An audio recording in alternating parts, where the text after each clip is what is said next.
और हम उसी तरह से समय को सदुपयोग भी करेंगे। आज का टॉपिक बहुत अहम टॉपिक है। अहम टॉपिक का मतलब यह मायने में यह मानता हूं कि यदि हम प्रो ह्यूमन की तरफ बात करते हैं तो हमें क्या सोचना चाहिए कि हमें आदमी के लिए क्या व्यवस्था है, क्या सिस्टम है, किस तरह से। चलो, फूल कुमार जी नमस्कार, फ्रांस से जुड़ गए आप। आज का टॉपिक मेरे मायने में अहम इसलिए है कि दुनिया की बदलती दुनिया में जो व्यवस्था बदल रही है उसके अंदर संसद में क्या चर्चा हुई। चूंकि मैं संसद को एक लाइन सुनता हूं तो वो मैं आपके सामने रखूंगा। एक जो वर्तमान सरकार है और दूसरा जो विपक्ष का नेता है, उसने अपनी बात को ये रखी कि यदि हमारा शासन होता है इंडिया का तो हम राष्ट्रपति के अभिभाषण में क्या बातें रखते हैं। तो सबसे पहले तो इन्होंने कहा कि ये जो राष्ट्रपति का अभिभाषण है ये लॉन्ड्री लिस्ट है। लॉन्ड्री लिस्ट के मायने ये है कि वही रटी पिटी 11 साल की बातें हैं। इतने शौचालय बना दिए, इतने एम्स खोल दिए, इतने लोगों को घर दे दिए, इतने हमने ये कर दिए, ये सोशल सिक्योरिटी के में।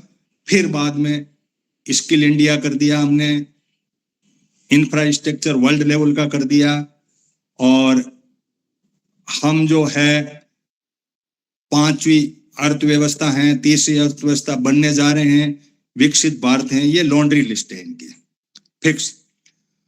अब विपक्ष के नेता ने कहा कि मैं यदि होता तो क्या करता। इसको हमें बहुत सीरियसली सुनना है, अपना इनपुट देना है।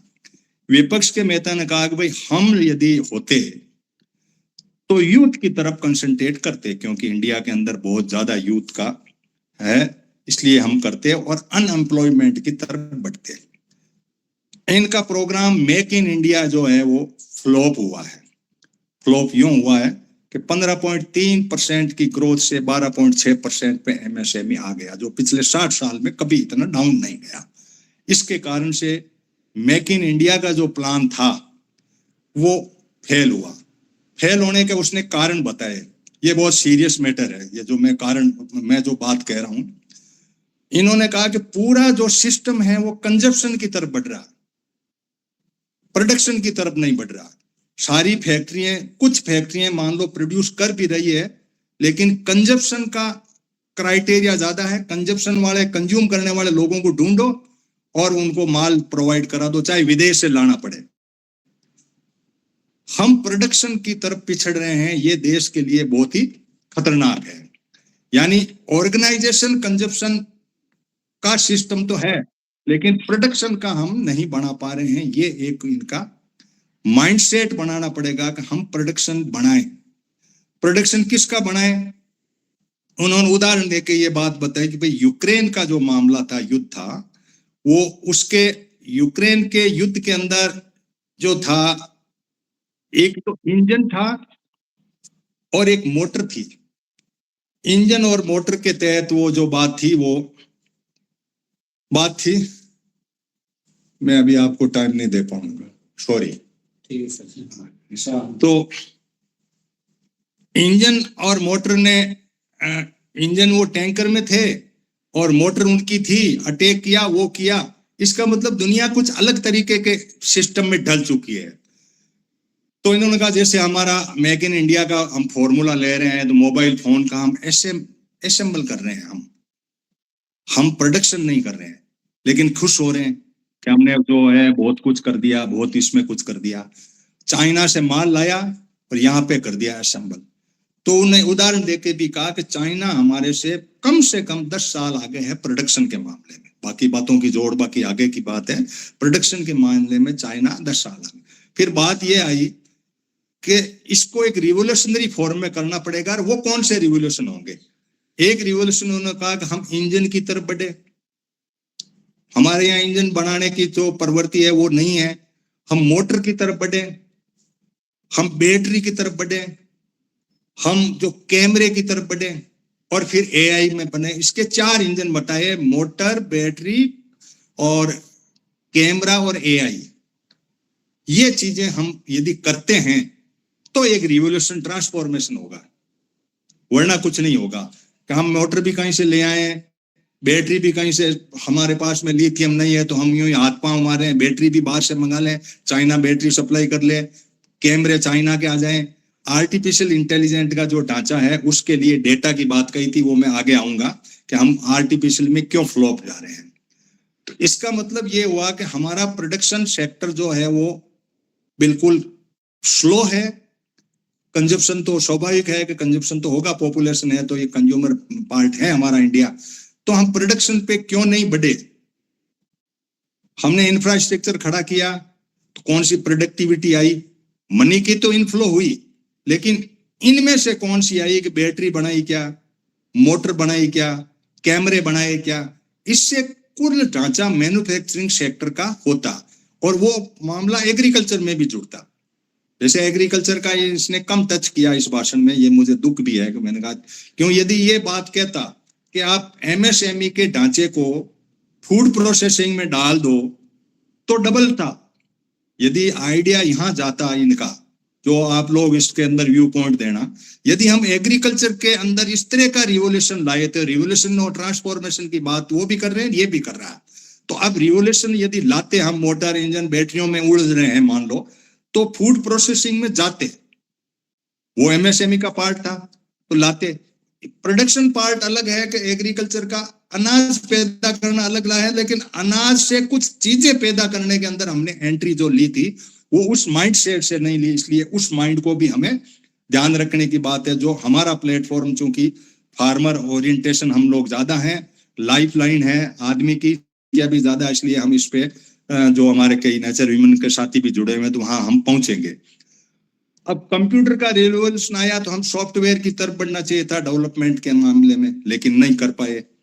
फिर एआई के मामले में बहुत बड़ी बात कही कि भाई चाइना जो है एआई डेटा से चलती है, न आपके पास कंजप्शन के डेटा है, न आपके पास में प्रोडक्शन के डेटा है, एआई के डेटा के बेस पे चलते हैं। डेटा पूरा अमेरिका के पास है, आपके चीन के डेटा चीन के पास में, आपको तो डेटा ही नहीं है, डेटा ही आपने अमेरिकन कंपनी को हैंडओवर कर दिए।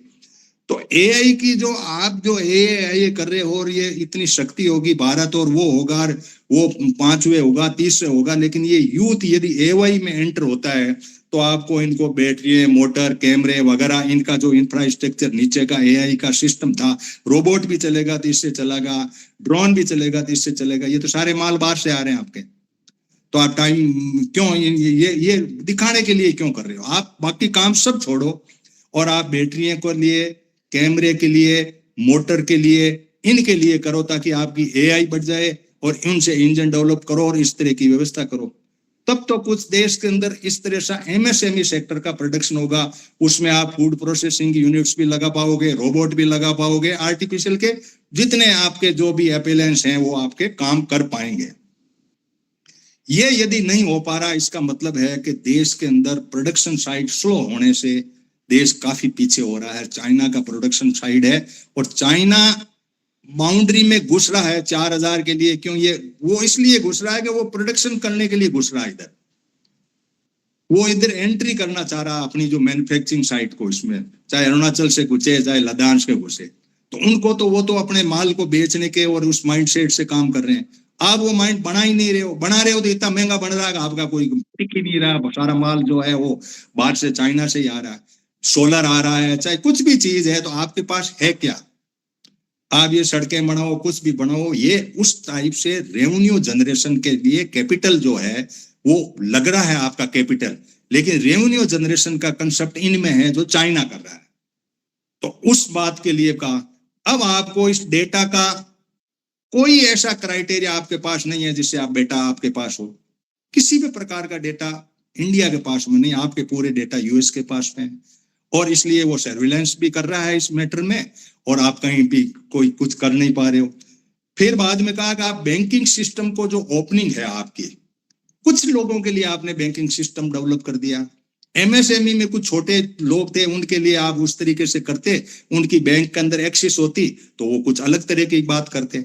तो बैंकिंग सेक्टर का सुधार इस तरीके से करिए कि एमएसएमई के प्रोडक्शन साइड में काम करने, पीएलआई की आपकी स्कीम है, उनको आप इंसेंटिव भी दे रहे हैं, लेकिन उसके कुल जोड़ और कुल डेटा कहां आपके पास में कि कौन सी चीज आपकी इंडिया में जुड़ता है, आपके पास डेटा उपलब्ध ही नहीं है।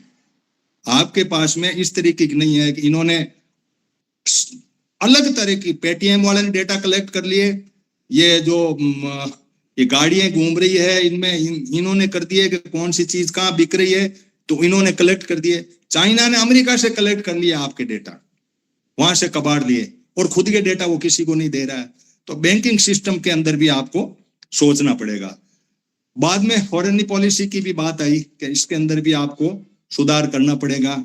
और फिर कहा कि अब सेकंड पे जो पैरा मैं कह रहा हूं कि ये आपको प्रोडक्शन करना है और इन चीजों का करना, ये बात उभर करके आई।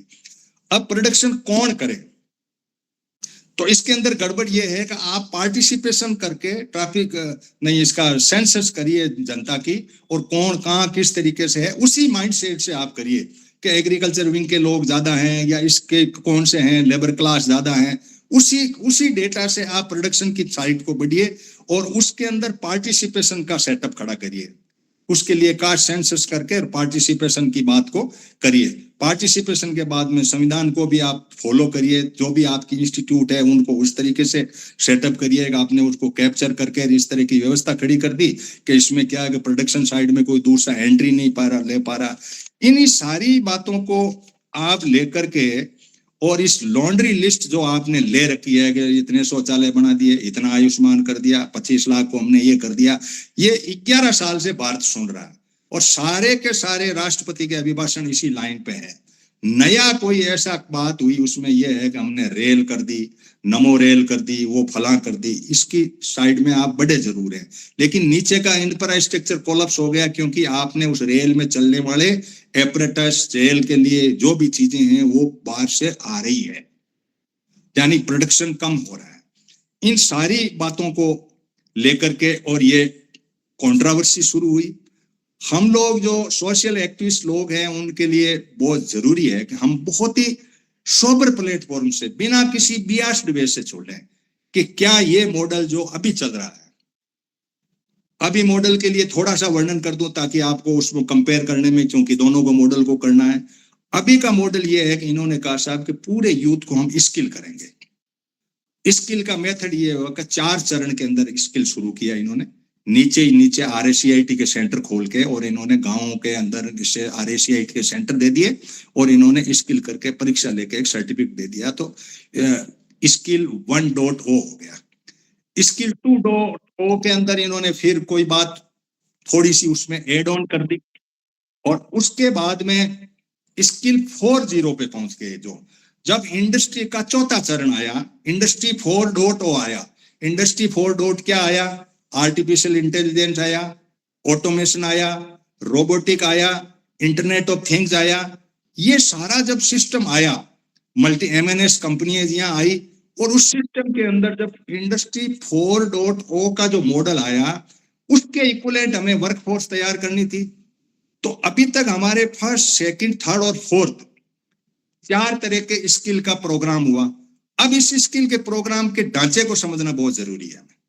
जैसे इसने कुछ नहीं कहा कि भाई आप कैसे ढांचा खड़ा करोगे, आपकी कौन सी यूनिवर्सिटी थी। मनमोहन सिंह के टाइम में तो आपने इंजीनियरिंग कॉलेज और ये खोले थे, तो वहां भी यही सर्टिफिकेट बंट रहे थे, यहाँ भी एक सर्टिफिकेट बांटना था, वो यूनिवर्सिटीज बांट रही थी। अब आपने जो है इसको नेशनल रिसर्च फंड के नाम से एक फंड बनाया 50,000 करोड़ का, जिसमें 36,000 करोड़ तो इंडस्ट्री वाले इनपुट करेंगे, 14,000 करोड़ गवर्नमेंट देगी, और आपके 5,000 रुपए प्रति मंथ के हिसाब से स्किल करने के अंदर आपने इंडस्ट्री में इनको डाल दिया, यूथ को। इंडस्ट्री वहां स्किल के नाम से गई, बच्चे गए, उन्होंने उनको मैनेज प्रॉपर वे में नहीं किया। उन्होंने उस वर्क फोर्स को स्किल करने के बजाय अपनी लेबर ओरिएंटेशन में यूज कर रहे हैं, ऐसा ढांचा है। कोई मॉनिटरिंग नहीं है, कोई किसी प्रकार का चेक एंड बैलेंस नहीं है। आप 100 बच्चे इस इंडस्ट्री ने लिए, 50 इसने लिए, कोई हाजिरी दूसरा कुछ नहीं। अब वहां पे ये इस वर्क फोर्स को यूटिलाइज कैसे कर रहे हैं, ये एक बहुत बड़ा सवाल है। कॉलेज में कोर्स होता था, वो होता था, ये उनको नट बोल्ट कसा रहे हैं, गाड़ियां साफ करवा रहे हैं, या किस तरह का इन्होंने सेटअप खड़ा किया, गॉड नोस। जब ये बच्चे वहां जाकर के स्किल हो रहे हैं, सरकार इसमें 5,000 रुपए उनको दे रही है इंटर्नशिप के, प्रधानमंत्री इंटर्नशिप के नाम से। ये करने के बाद में चलो ठीक है, ये बात भी हो गई कि चलो कोई तो करता, भाई आपके पास इंफ्रास्ट्रक्चर नहीं है, कॉलेजेस नहीं थी इतनी, तो आपने इंडस्ट्री के पास में, इंडस्ट्री चौथे चरण में पहुंच चुकी है, ये लोग पहुंचे ही नहीं थे, तो ठीक बात है वहां गए। लेकिन क्या चौथे चरण में पहुंचे हुए लोगों के लिए वहां इंफ्रास्ट्रक्चर इन्होंने प्रोवाइड कराया या एंट्री घुसने दी? उनका अपना सेटअप है, उनको प्रोडक्शन साइड कर रहे हैं, तो उनका जो सिस्टम है वो ये है कि वो दूसरों को उस एक्सेस तक नहीं देते, बार बार घुमा देंगे, क्योंकि उनके जो डेटा है, उनका जो काम है, उनका जो सिस्टम है, उसके अंदर वो इस तरह की व्यवस्था, एंट्री वहां तक नहीं हो रही है। क्योंकि मैंने कई स्किल इंडिया का जोधपुर इंजीनियरिंग कॉलेज का एक सेटअप था, वहां मेरे मित्र हैं, उनसे मैंने बातचीत की, मैंने कहा आप कहाँ तक एक्सेस देते हैं, क्या हम यहाँ से इंडस्ट्री ले जाते? क्योंकि इन्होंने क्या है कि इधर जो वर्कफोर्स थी सरकार की, जैसे एग्रीकल्चर साइड में एग्रीकल्चर यूनिवर्सिटी है, या इधर इंजीनियरिंग कॉलेज है, या जो भी है, इन वर्कफोर्स को और इनके इंफ्रास्ट्रक्चर को उपयोग किया कि इस भीड़ को आप अटेंडेंस लेकर के फिर ट्रेनिंग के लिए हमारे पास भेज दो, तो वो चले गए। अब ये जो बीच का सिस्टम है जिसको हम कंट्रोल नहीं कर पा रहे हैं, जिसको स्किल 1.0 में भी नहीं कर पाए, पेपर आउट हुए, लोगों के पास पहले जो सेंटर आते थे उन पेपर आ जाते, पास करवाते, सर्टिफिकेट मिल गया, 2 में भी ये हुआ, 3 में ये हुआ, 4 बड़ा टिपिकल है। स्किल 4.0 है जो एआई पे आधारित है पूरा। एआई के अंदर इंफ्रास्ट्रक्चर जो बहुत मल्टीनेशनल कंपनीज के पास है, लेकिन वो एंट्री नहीं देते पूरी, वो बार बार घुमाते उस कैंपस में घूम के। बच्चे भी ऐसे ही हैं, क्योंकि बेसिक नॉलेज उनको उस लेवल का है ही नहीं जिसको उसको दे। भाई किसी आदमी को कोई मशीन चलाने के लिए दे तो चाहे क्या वो उल्टा सीधा कर दे, उनका तो प्रोजेक्ट है, उनको तो काम चलाना। तो ये इस भीड़ को भी उस तरीके से टैकल नहीं कर पा रहे हैं। सरकार की इनपुट ले ली, सरकार की वर्कफोर्स, प्रोफेसर साहब चले गए वहां, बैठ गए वहां, लेके चलो इसको, तुम इधर चले जाओ चले जाओ। ये हमारा स्किल इंडिया का सेटअप है एट प्रेजेंट। तो लॉन्ड्री लिस्ट के अंदर स्किल इंडिया जिस नाम से ये कर रहे हैं, इधर इन्होंने मैन्युफैक्चरिंग सेक्टर का पूरा ढांचा खड़ा किया। मैन्युफैक्चरिंग और प्रोडक्शन दो लगभग आसपास की चीजें हैं। आप ऐसी मैन्युफैक्चर करो जो किसी न किसी, जैसे बैटरी का आप करते इंफ्रास्ट्रक्चर ऐसा खड़ा करो कि उसमें बैटरी आ जाती है आपके पास में, मोटरें बननी, छोटी छोटी सी मोटर, जैसे रोबोटिक में रोबोट चले का लाखों मोटरें आती छोटी छोटी, तो चाइना ने बड़ी छोटी छोटी सी बना दी, हम उसमें नहीं एंटर कर पाए। हमने वहां से मंगाया, सस्ता सा पड़ा, हमने उसको असेंबल किया और उसको लगा दिया धंधे। अब इन सारे सेटअप के अंदर हमारा यूथ इधर उधर भटक रहा है। एक सेटअप सरकारी नौकरी का था, वो कोलैप्स हो गया। स्टार्टअप के नाम से इन्होंने एक ढांचा खड़ा कर दिया। कुछ लोग जो इसी में थे, लोन की सब्सिडी उठाने के अंदर उन्होंने स्टार्टअप की फाइलें भर के और स्टार्टअप की सब्सिडी ले ली।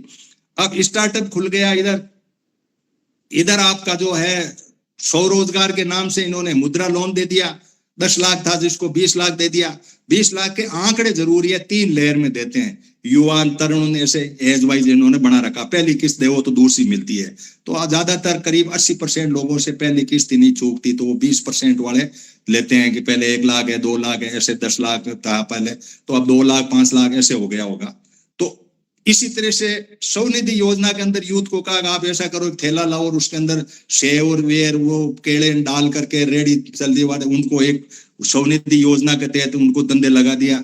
यानी पूरा स्ट्रक्चर जो है वो प्रोडक्शन साइड में नहीं है, पूरा का पूरा स्ट्रक्चर कमा करके कंजप्शन साइड का है। जो कंज्यूमर है उसकी सर्व करो, उसको दे दो, भाई तुम्हें केड़ा चाहिए तुम केड़ा ले ले, मेरे 2 रुपए आगे मैं देखूंगा करूंगा। एक एस्टेब्लिश्ड ढांचा नहीं खड़ा हुआ, ये विपक्ष के नेता का कहना है। अब क्योंकि ह्यूमन सोसाइटी वर्ल्ड लेवल पे कंपीट भी कर रही है, हम दुनिया के एरा में हैं, एक्सपोर्ट इंपोर्ट का भी ढांचा है, और कंपनीज जो आ रही है मल्टीनेशनल कंपनीज, उनके अंदर एक प्रॉब्लम ये भी है कि वो कह रहे हैं साहब देश में यदि शांति नहीं है, वर्कफोर्स तो आपके पास है लेकिन आपका जो सेटअप है ये इज्म का, हिंदुइज्म का, ये इस तरीके का, तो वो हमें सूट नहीं करता, इसलिए वो भी आगे पीछे हो रहे हैं। फिर हमारे फॉरेन पॉलिसी के नाम पे, जैसा मैंने भी कहा, तो फॉरेन पॉलिसी हमारी कहीं कहीं ब्रीच हो रही है। यूके से कर लिया हमें कभी, अभी जैसे ये अमेरिका से भी कुछ लोग वापस आ रहे हैं, बहुत 7.25 लाख लोग वहाँ अमेरिका में हैं जो वेटिंग लिस्ट में हैं आने के लिए। ये सारा वर्ल्ड लेवल का मॉडल है। आदमी चूंकि ग्लोबल जीता है, तो ग्लोबल जीने के अंदर हमें कैसे जिए, एक ह्यूमन सोसाइटी किस तरह से शांति से दो हाथों को काम मिलके जिंदा रह जाए, इन सारे सेटअप को यदि हम देखें तो हमें बहुत बड़े मॉडल का चिंतन की जरूरत है कि एक देश के अंदर यदि हम सोचते हैं तो क्या सोचते हैं, या हम किसी को कहें यार ये दिशा ही सही नहीं है, आपने पुल बना लिए होंगे, रेलवे बना ली होगी, नमो रेल लगा दी आपने, ये दूसरी 3 तरह की रेलें आपने खड़ी कर दी, अमृत रेल लगा दी। ये ठीक बात है कि एक जनता की एक सोशल सिक्योरिटी या फैसिलिटी है, लेकिन इसके अंदर इनपुट इनकम वो कैसे क्या है, क्योंकि इनकम वगैरह जो थी वो पहले क्या था कि अब दूसरा एक मॉडल ये कह रहा है कि भाई आप इनको पैसे तो देवो जेब में ताकि मैन्युफैक्चर बढ़े, डिमांड क्रिएट होगी। अब पैसे भी आपके दे नहीं रहे हो क्योंकि बैंक की एक्सेस लिमिटेड है, लोगों के पास में नौकरियां है नहीं, दो हाथ को काम नहीं है। इन सारी परिस्थितियों में भारत कहीं फंस चुका है, और जब भारत फंस चुका है तो कहीं बाहर भागे तो वहां से डंडे खा के वापिस आए। इस सारी परिस्थितियों में मेरा मॉडल तो ये कहता है कि हम एग्रीकल्चर में किसी भी तरीके से सिस्टमेटिक तरीके से एडजस्ट करें, क्योंकि लाइफ लाइन है, ठीक है कि अनाज है तो हम जिंदा रहेंगे, नेचर की शरण में चले जाएं, एग्रीकल्चर सेक्टर को प्रोडक्शन में बढ़ावा दे देंगे, सारा कुछ मेरा अपना निजी ये मत है। और मैन्युफैक्चरिंग भी चाहिए, नो डाउट, वहां भी बैटरी चाहिए, मोटर चाहिए, इंजन चाहिए, सारे कुछ चाहिए, ये सब मानना है, लेकिन डायरेक्शन उस तरफ हो तो ये बात हमारे पार पड़ सकती है। लेकिन इनके इंफ्रास्ट्रक्चर की कुछ लोगों के लिए है, फिर इन्होंने क्या है कि धरती खोदनी शुरू कर दी, आपका पूरा का पूरा जो है कहीं कोयला निकाल रहे हैं, कहीं निकाल रहे हैं, कुछ 1-2 फर्म को आप पाल रहे हो तो बाकी फर्म आगे पीछे हो रही है। ये सारी परिस्थितियां पॉलिटिकली लाइन ऑफ एक्शन पे चल रही है। तो मैं अब अपना यही विराम दूंगा, 20-21 मिनट मुझे बोलते हुए हो गए, 22 मिनट। तो मैं फूल कुमार जी से पहले घनश्याम जी आपको लेना चाहूंगा कि आप प्रो ह्यूमन सेंट्रिक बात करते हैं, ह्यूमन को घनश्याम जी आप छोड़ गए, लेफ्ट कर गए आप घनश्याम जी। चलो ठीक है,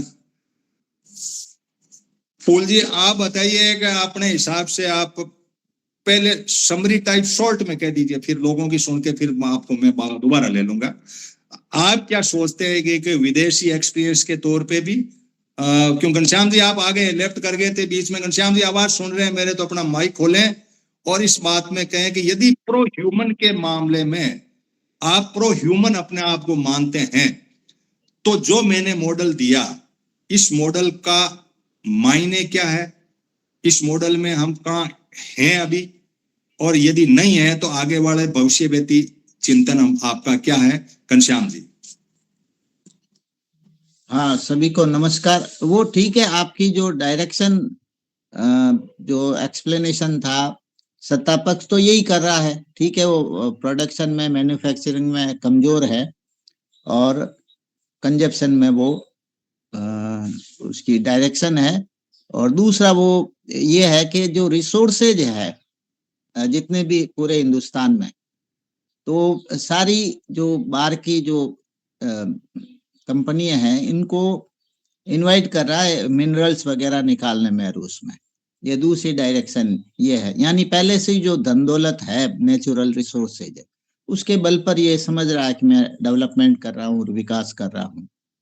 रियल में जो बेसिक जो बात जो आपने उठाई है कि प्रोडक्शन और छोटे छोटे जो उद्योग है, स्मॉल स्केल वाले और मीडियम लेवल के जो उद्योग है, उसको बढ़ावा तो वो इन्होंने वो जो था उसको डिस्ट्रॉय किया ना, बिल्कुल खत्म किया जो था वही, और नया तो इसकी डायरेक्शन वो है ही नहीं। वो आपका एनालिसिस ठीक है, और इसका जो विकल्प के तौर पर जो एग्रीकल्चर है वो आज की बिल्कुल हकीकत के और भारत की जो रियलिटी है, एक तो भारत की रियलिटी के मुताबिक एग्रीकल्चर को प्राथमिकता देना, और दूसरी जो पर्यावरण की जो सिचुएशन है पूरी दुनिया की और देश की, उसके हिसाब से एग्रीकल्चर को फर्स्ट प्रायोरिटी देते हैं। तो इसमें मतलब रोजगार भी बढ़ेगा, और एग्रीकल्चर एक छोटा मैटर नहीं है।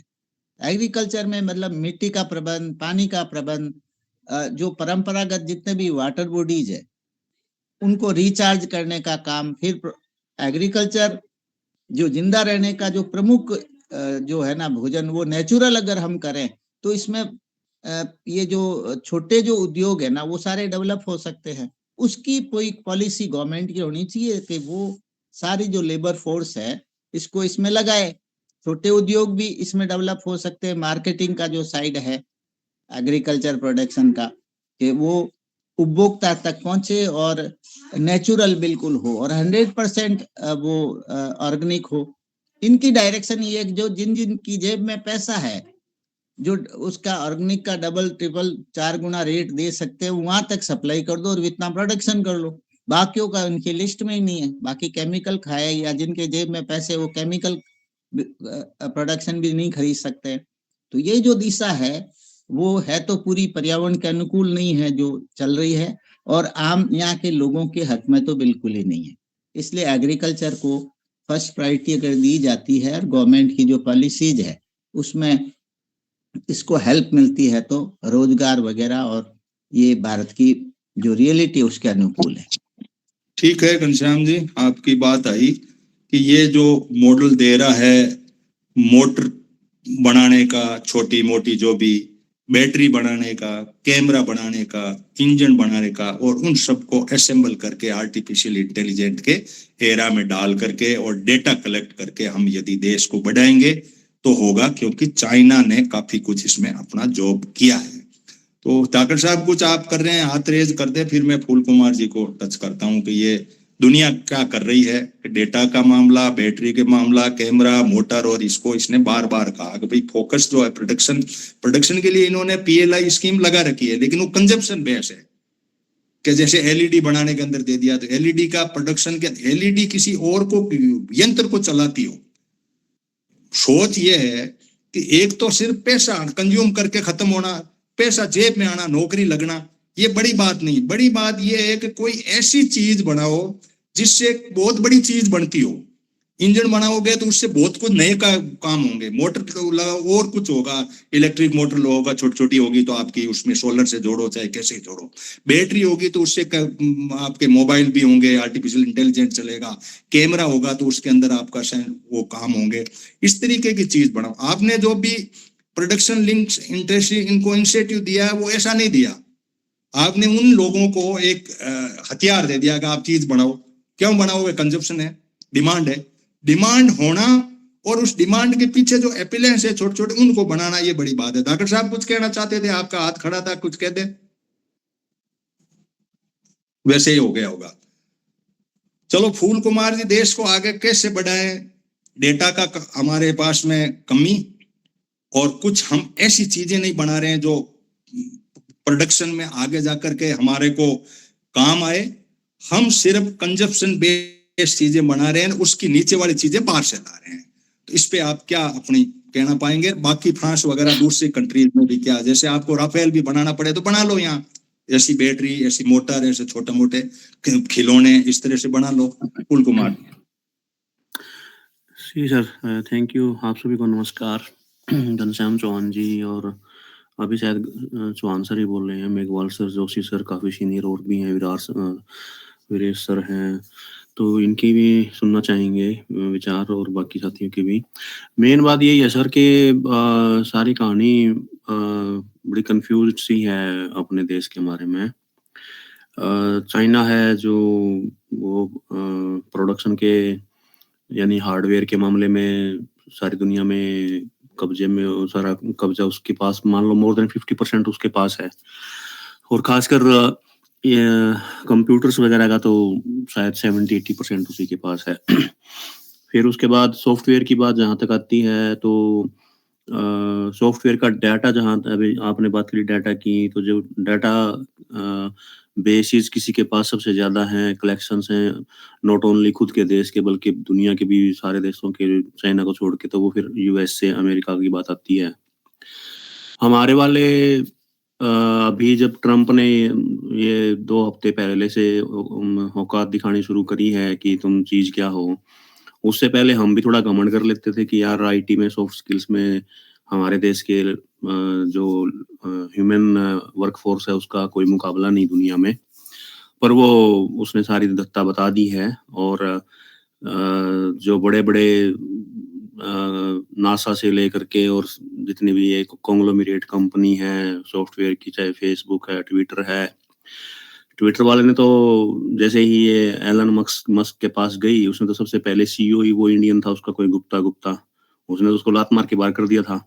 तो उसने तो उसी टाइम से अपने लक्षण दिखाने शुरू कर दिए थे कि तुम सौदा क्या हो। और अब ट्रम्प ने आकर के तो वही बात है, मोदी के मुंह में वो जैसे उंगली फेरते हैं ना कि कितने दांत जाड़ हैं तुम्हारे, और सारी जो सरकार है उसके मुंह में उंगली ही फेर ली। क्योंकि जिस तरीके से, जिस ह्यूमिलिएटिंग तरीके से अपने इंडियंस को वहां से डिपोर्ट किया गया है, मतलब बेड़ियां डाल के, वही बार बार सारे टीवी यूट्यूब पे तो बहुत, और फॉरेन मीडिया में बहुत है ये चीज की, कोलंबिया से लेकर के मैक्सिको वो तक ने इसको ट्रम्प को डांट दिया। और अपने वाले थ्योरी तो वैसे वसुधैव कुटुंबकम से लेकर के और विश्व गुरु की लेके चले हुए हैं, लेकिन पता नहीं अब क्या सांप सूंघ गया एकदम से। ऐसा होना नहीं चाहिए था, क्योंकि ऐसा तो कभी इंदिरा गांधी जी ने भी नहीं, मतलब मैं 1 मिनट के लिए रोक रहा हूँ फूल कुमार जी, इस भाषण को मैं बोल नहीं पाया था बीच में, अमेरिका की बात भी चली थी। तो अमेरिका में इस लेक्चर में राहुल ने जो बात कही वो ये कही कि भाई अमेरिका का इंडस्ट्रियल सेक्टर इंडिया के बिना चल ही नहीं सकता। अमेरिका का इंडस्ट्रियल सेक्टर इंडिया के यूथ के बिना चल नहीं सकता। अब कैसे सेट होगा, क्या होगा, कितने डिपोर्ट होंगे, दैट इज अनदर थिंग। लेकिन वस्तु स्थिति जो है, क्योंकि वर्कफोर्स उनके पास नहीं है, हमारे पास है, और हमारी जनरेशन इस तरह से है, लेकिन प्रोडक्शन कुछ नहीं कर रही है। एज ए लेबर तो हमको प्रोवाइड करा सकते हैं। हमारा जो सवाल खड़ा यहाँ हो रहा है कि भाई ये चीजें बढ़ाए बिना हम लैपटॉप तो ले आए, फोन ले आए, लेकिन फोन की बैटरी नहीं बना पाए हम। तो हमारे पास मैं वहीं पे आ रहा था। मैं थोड़ा सा 2 मिनट और बोलूंगा, उसके बाद फिर बाद में, जैसे आपने कहा कि बाद में फिर बोलना है तो फिर देख लेंगे। ये जब एक देश में एक पर्टिकुलर विचारधारा की सरकार होती है ना, आप देखो, आप सो कॉल्ड जो पीछे की सरकार थी, बेशक पब्लिक ने उनको पसंद नहीं किया, रिजेक्ट करके बाहर कर रखा है पिछले 10-12 साल से, लेकिन इतना तो हिम्मत प्रधानमंत्री जिनको मोनी बाबा बोल बोल के चिढ़ाते रहे हैं, दुनिया चिढ़ाती रही है। वो जो एक आईएएस ऑफिसर का केस हुआ था, जब उसको बेड़ियां डाली थी, तो मनमोहन सिंह तक ने उसने सरेंडर करवा लिया था उससे। इंदिरा गांधी ने तो साथ में बेड तक की औकात दिखा दी थी इनको। तो कहीं ना कहीं ये इस बात पे भी आके बात अटकी हुई है, क्योंकि मनमोहन सिंह के टाइम पे सॉफ्ट पावर में भी हमने बहुत ज्यादा डेवलपमेंट करी। जितनी भी आईआईटी आईआईएम की नई बिल्डिंग बनी हुई है, सारी उसी सरकार की पास हुई है। इन्होंने तो सिर्फ रिबन काटे हैं। एक रोड का स्ट्रक्चर भी किसके लिए बन रहा है? आपके आम आदमी के लिए थोड़े बन रहा है। बोला हमने वर्ल्ड क्लास बना दिया, किसके लिए बना दिया? किसान का ट्रैक्टर है या बाइक है आम आदमी की, वो तो उस पर चढ़ भी नहीं सकती। तो किसके लिए बनाया? वो अडानी अंबानी के लिए। तो मेन बात कहाँ आ रही है कि आपका सारा का सारा जो विचारधारा का मसला है यहाँ पे, वो जो विचारधारा की सरकार जब होती है, मान लो चाहे कैसी भी रहती, कांग्रेस की होती या किसी की होती, वो कम से कम इतना तो चुप्पी नहीं साधती कि भैया मतलब आपके देश के नागरिक ऐसे आ रहे हैं। ये बड़ी थू-थू हो रही है बाहर मार्केट में। हमारा जो जोश था एनआरआईयों का, जो ये जोश था कि भैया पता नहीं हम तो सब वाकई में विश्व गुरु बन गए हैं। 20 जनवरी 2025 के तुरंत बाद, उसी दिन जिस दिन उसका स्पीच होता है ट्रम्प का, सबका जैसे सांप की केंचुली उतरती है ना, ऐसे नंगे खड़े हैं सारे के सारे यहाँ पे। जो घमंड था, जो पता नहीं क्या सातवें आसमान का फितूर था कि हम वो सारा धो के दर दिया। और ऐसा धो के दर दिया कि अब किसी को सांस नहीं आ रहा है यहाँ पे। जितने भी मतलब पता नहीं सभाएं और सब संगठन और पता नहीं क्या क्या चलता रहता था, सब कुछ धत्ते हुआ पड़ा है। और उसके ऊपर डबल चोट ये कि जो अब ये अमेरिका ने जिस ह्यूमिलिएटिंग तरीके से हमारे इंडियंस को डिपोर्ट किया है उसके बाद से तो बस डबल सांप सूंघने वाली बात हो रखी है यहाँ पे सारे एनआरआईयों को।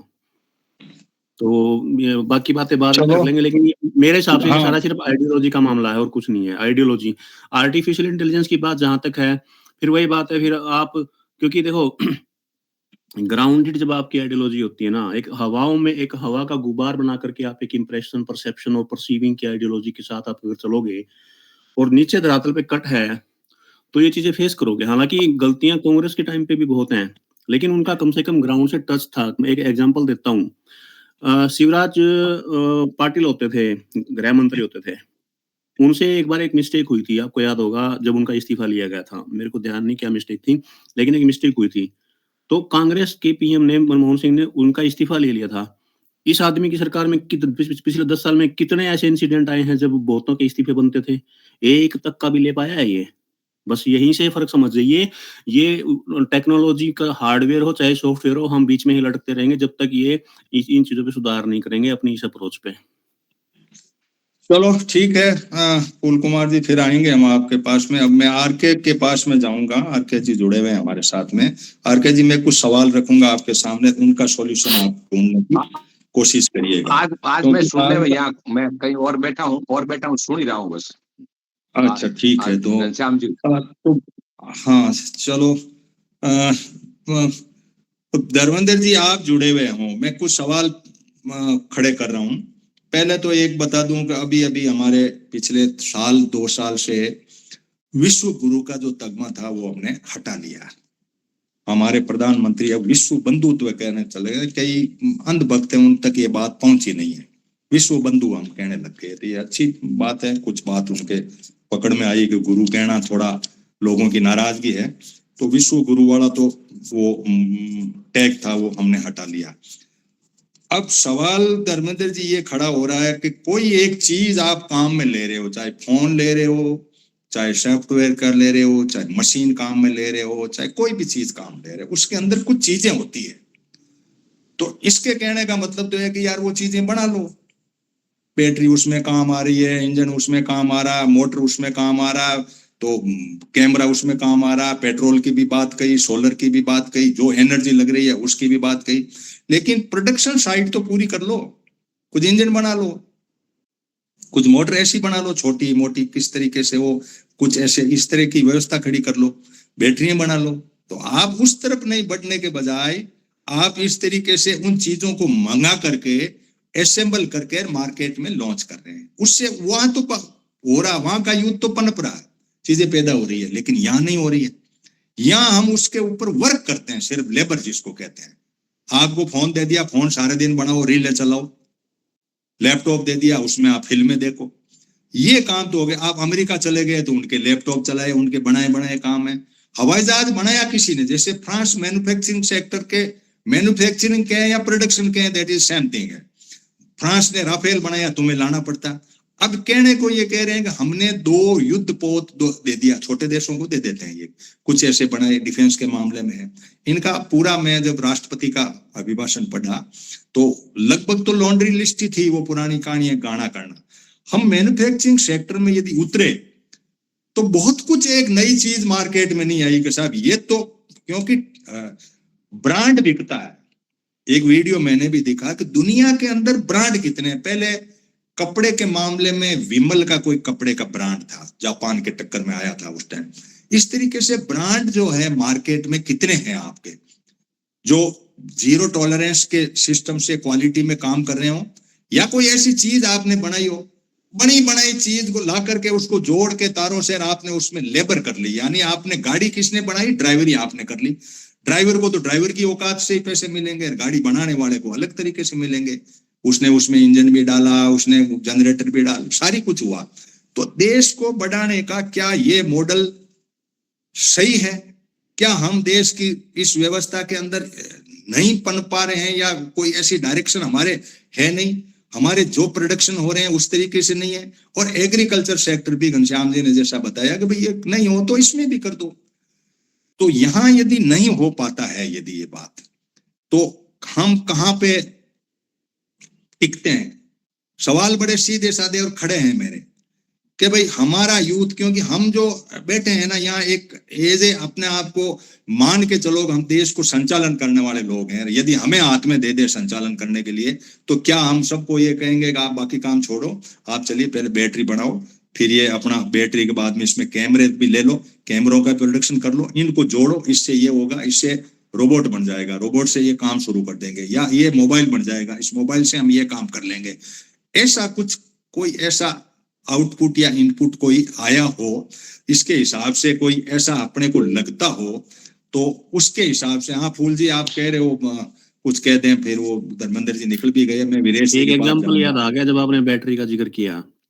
अब सुनने में ये आ रहा है कि जो लद्दाख की पहाड़ियां हैं, जो वहाँ पे लिथियम वगैरह का सबसे ज्यादा वो है, बिल्कुल सही। हाँ, खदान वो है, और वो 370 हटी वही इसलिए थी, ये तो हम कई बार और वो डिस्कस ही कर चुके बैटरियों हैं। में सबसे ज्यादा यूज होता है। हाँ, अब सुनने में ये भी आ रहा है कि वहाँ पे 50 किलोमीटर तक चाइना घुस के बैठ गया है। हो सकता है हाँ, जल्दी उसके ऊपर बिल्कुल। कब्जा भी कर ले। इनका फॉरेन मिनिस्टर ये जवाब देता है, जी वो तो बहुत बड़ी तोप है, उसके सामने हम क्या हैं। और गस्से मारने के टाइम पे ये मजाक उड़ा देंगे नेहरू तक का कि चाइना क्या कि नेहरू हार गया। अरे कम से कम वो लड़के तो आ रहा, तुम तो बिना लड़े सरेंडर कर रहे हो। तो ठीक बात है कि ये जो है कोबाल्ट नहीं, ये वगैरह, ये मेन कई बात पता है जैसे क्या ये सर? नहीं, सेमीकंडक्टर है ना, सर होल्ड ऑन सेमीकंडक्टर में होल्ड ऑन इन्होंने दुकानदारी खोली है। दो sir hold on a minute. यहाँ गुजरात में है और एक वहां पे है नहीं आसाम नहीं, में। बात क्या है, हाँ, खोली है, लेकिन मेन बात क्या है कि जब ये अपने नेचुरल रिसोर्सेज की नेबर जैसे चाइना है इससे हाँ, मैं रक्षा ही नहीं यही कर कह पा रहा हूँ रहे कि हैं। सेमीकंडक्टर का जो अर्थवेयर का जो मटेरियल है वो चाइना से आएगा, तो फिर यहाँ क्या वही तो, दुकान लेकिन खोलनी। अरे सर वो तो ठीक है, लेकिन जो मैं कह रहा हूँ वो सुनिए ना एक बार। जब हम्म। लद्दाख में हमारा खुद का रिसोर्स है तो चाइना से क्यों लाना है? नीयत नहीं है ना उस चीज की। मेन प्रॉब्लम यहाँ पे है। खुद का नहीं ना, हमारे से इतना है नहीं, हमारे पास नहीं साधन नहीं नहीं है। नहीं, उसकी प्रोटेक्शन नहीं रूस की होती है, मशीनें कर लानी लेता है पड़े। इनके कब्जे में। 5 साल और रुक जाओ, अगर यही रहे तो 5 साल में पूरा लद्दाख लेके बैठ जाएगा वो इनका। Thank you. वो तो इन्होंने एक सेठ जी को माइनिंग का पूरा ढांचा एक को दे दिया, अडानी को, और उसके पास इतना अभी तामझाम जमा नहीं है, मशीनें वगैरह लाना करना पूरा है। देश अभी डेवलपिंग स्टेज पे है, तो इन्होंने जो मॉडल दिया है कि भाई हम इधर बढ़े हैं तो ठीक रहेगा, और ये चीजें छोटी छोटी बनाओ और इस तरीके से कुछ करके अडानी और प्रोडक्शन कंप्यूटर की नहीं करेगा। आप एक बात याद रख लीजिएगा, अडानी का तो खाता ऐसा बंद होने वाला है मोदी के जाते ही कि इसको खुद को समझ में नहीं आने वाला क्या हो रहा है इसके साथ। क्योंकि अमेरिका ने इसको ऐसा दबा के बैठ गए हैं। ये अभी मोदी जो 13 फरवरी को जा रहा है ना, वो कोई इनविटेशन नहीं दिया गया है, उसको डंडा देके बुलाया गया है, बेटा हाजिर हो। फलाना अपने कहते हैं ना कि पुलिस थाने में चलो हाजिर हो भाई, ठीक है, हाजिर रहेगा। वो तो अपने अब देश उसी के का लिए जा रहा है मालिक वो। है, तो हम उतना ही सोचेंगे, क्यों रिकॉर्डेड सेशन है बोल जी, इसलिए हम ज्यादा इस गहराइयों में नहीं काट जाएंगे। देना वैसे भी वीरेश, बात को, कोई दिक्कत हाँ मेरे पास को कट वीरेश देना, जी, कोई दिक्कत नहीं है। आप क्या कहना चाहेंगे इस मामले में, जो मैंने पूरा चिंतन रखा कि देश की दिशा क्या। राहुल, मैंने इसको 5 बार सुना इस भाषण को, आप भी सुनना और बड़ी तसल्ली से सोचना, क्योंकि हमारे बच्चे हैं, पोते हैं, तो हम देश की दिशा जा कहाँ रही है एक्चुअली, तो इसकी तरफ हम कितना हम कुछ कर पाएंगे, इसके बारे में विदेश जी आप क्या कहेंगे अपने हिसाब से, पूरा विश्लेषणात्मक तरीके से कि देश कैसे बढ़े। जी नमस्कार। बहुत बढ़िया टॉपिक आप लाते हैं निकाल के, और समसामयिक होते हैं आपके टॉपिक, ये अप्रिशिएबल है आपका एफर्ट जो है। मैं यही कहना चाहूँगा कि कौवा चला हंस की चाल और अपनी भूल बैठा। यहाँ जो ट्रेडिशन चला आ रहा था, जैसे फूल जी ने भी प्रकाश डाला उस चीज़ पे, हम एक अच्छे ट्रैक पे जा रहे थे, और सॉफ्ट हमारा था काम करने का तरीका, सॉफ्टली हम चल रहे थे। इन्होंने बिल्कुल एकदम बहुत हाई फाई लाइन चली, और उसमें इनका पूरा स्ट्रक्चर जो है डिमोलिश हो रहा है। आपने पूरी डिटेल बताई, उसी को मैं थोड़ा सा हाईलाइट करते हुए ये कहना चाहूँगा, जैसा मैंने शुरू में कहा कि कौवा चला हंस की चाल और अपनी भूल बैठा। इन्होंने कॉपी किया जापान को, और ये इनको लगा कि जो हमारा एजुकेशन सेक्टर है, यानी जो ट्रेनिंग सेक्टर इसका है, इसको हम प्रोडक्टिव बनावें, और जो वहाँ हम प्रोडक्शन करें, जैसे जापान करता है, जैसे चाइना करता है, जैसे जर्मनी करता है, उस तरीके से इन्होंने करना चाहा। लेकिन इन्होंने जो उसका तरीका चुना, आपने उस पर प्रकाश डाला है बकायदा, इन्होंने इंडस्ट्रियल सेक्टर को हैंड ओवर कर दिया। इन्होंने ये नहीं देखा कि जापान अगर इस तरीके से प्रोडक्शन करता है, अपने स्टूडेंट्स को वर्क फोर्स बनाता है, वहाँ प्रोडक्शन सेंटर खोलता है, तो उसका अपना इंस्टीट्यूशन होता है, अपना सेटअप होता है, अपनी उसकी सारी जो रॉ मटेरियल है अपना होता है जापान का।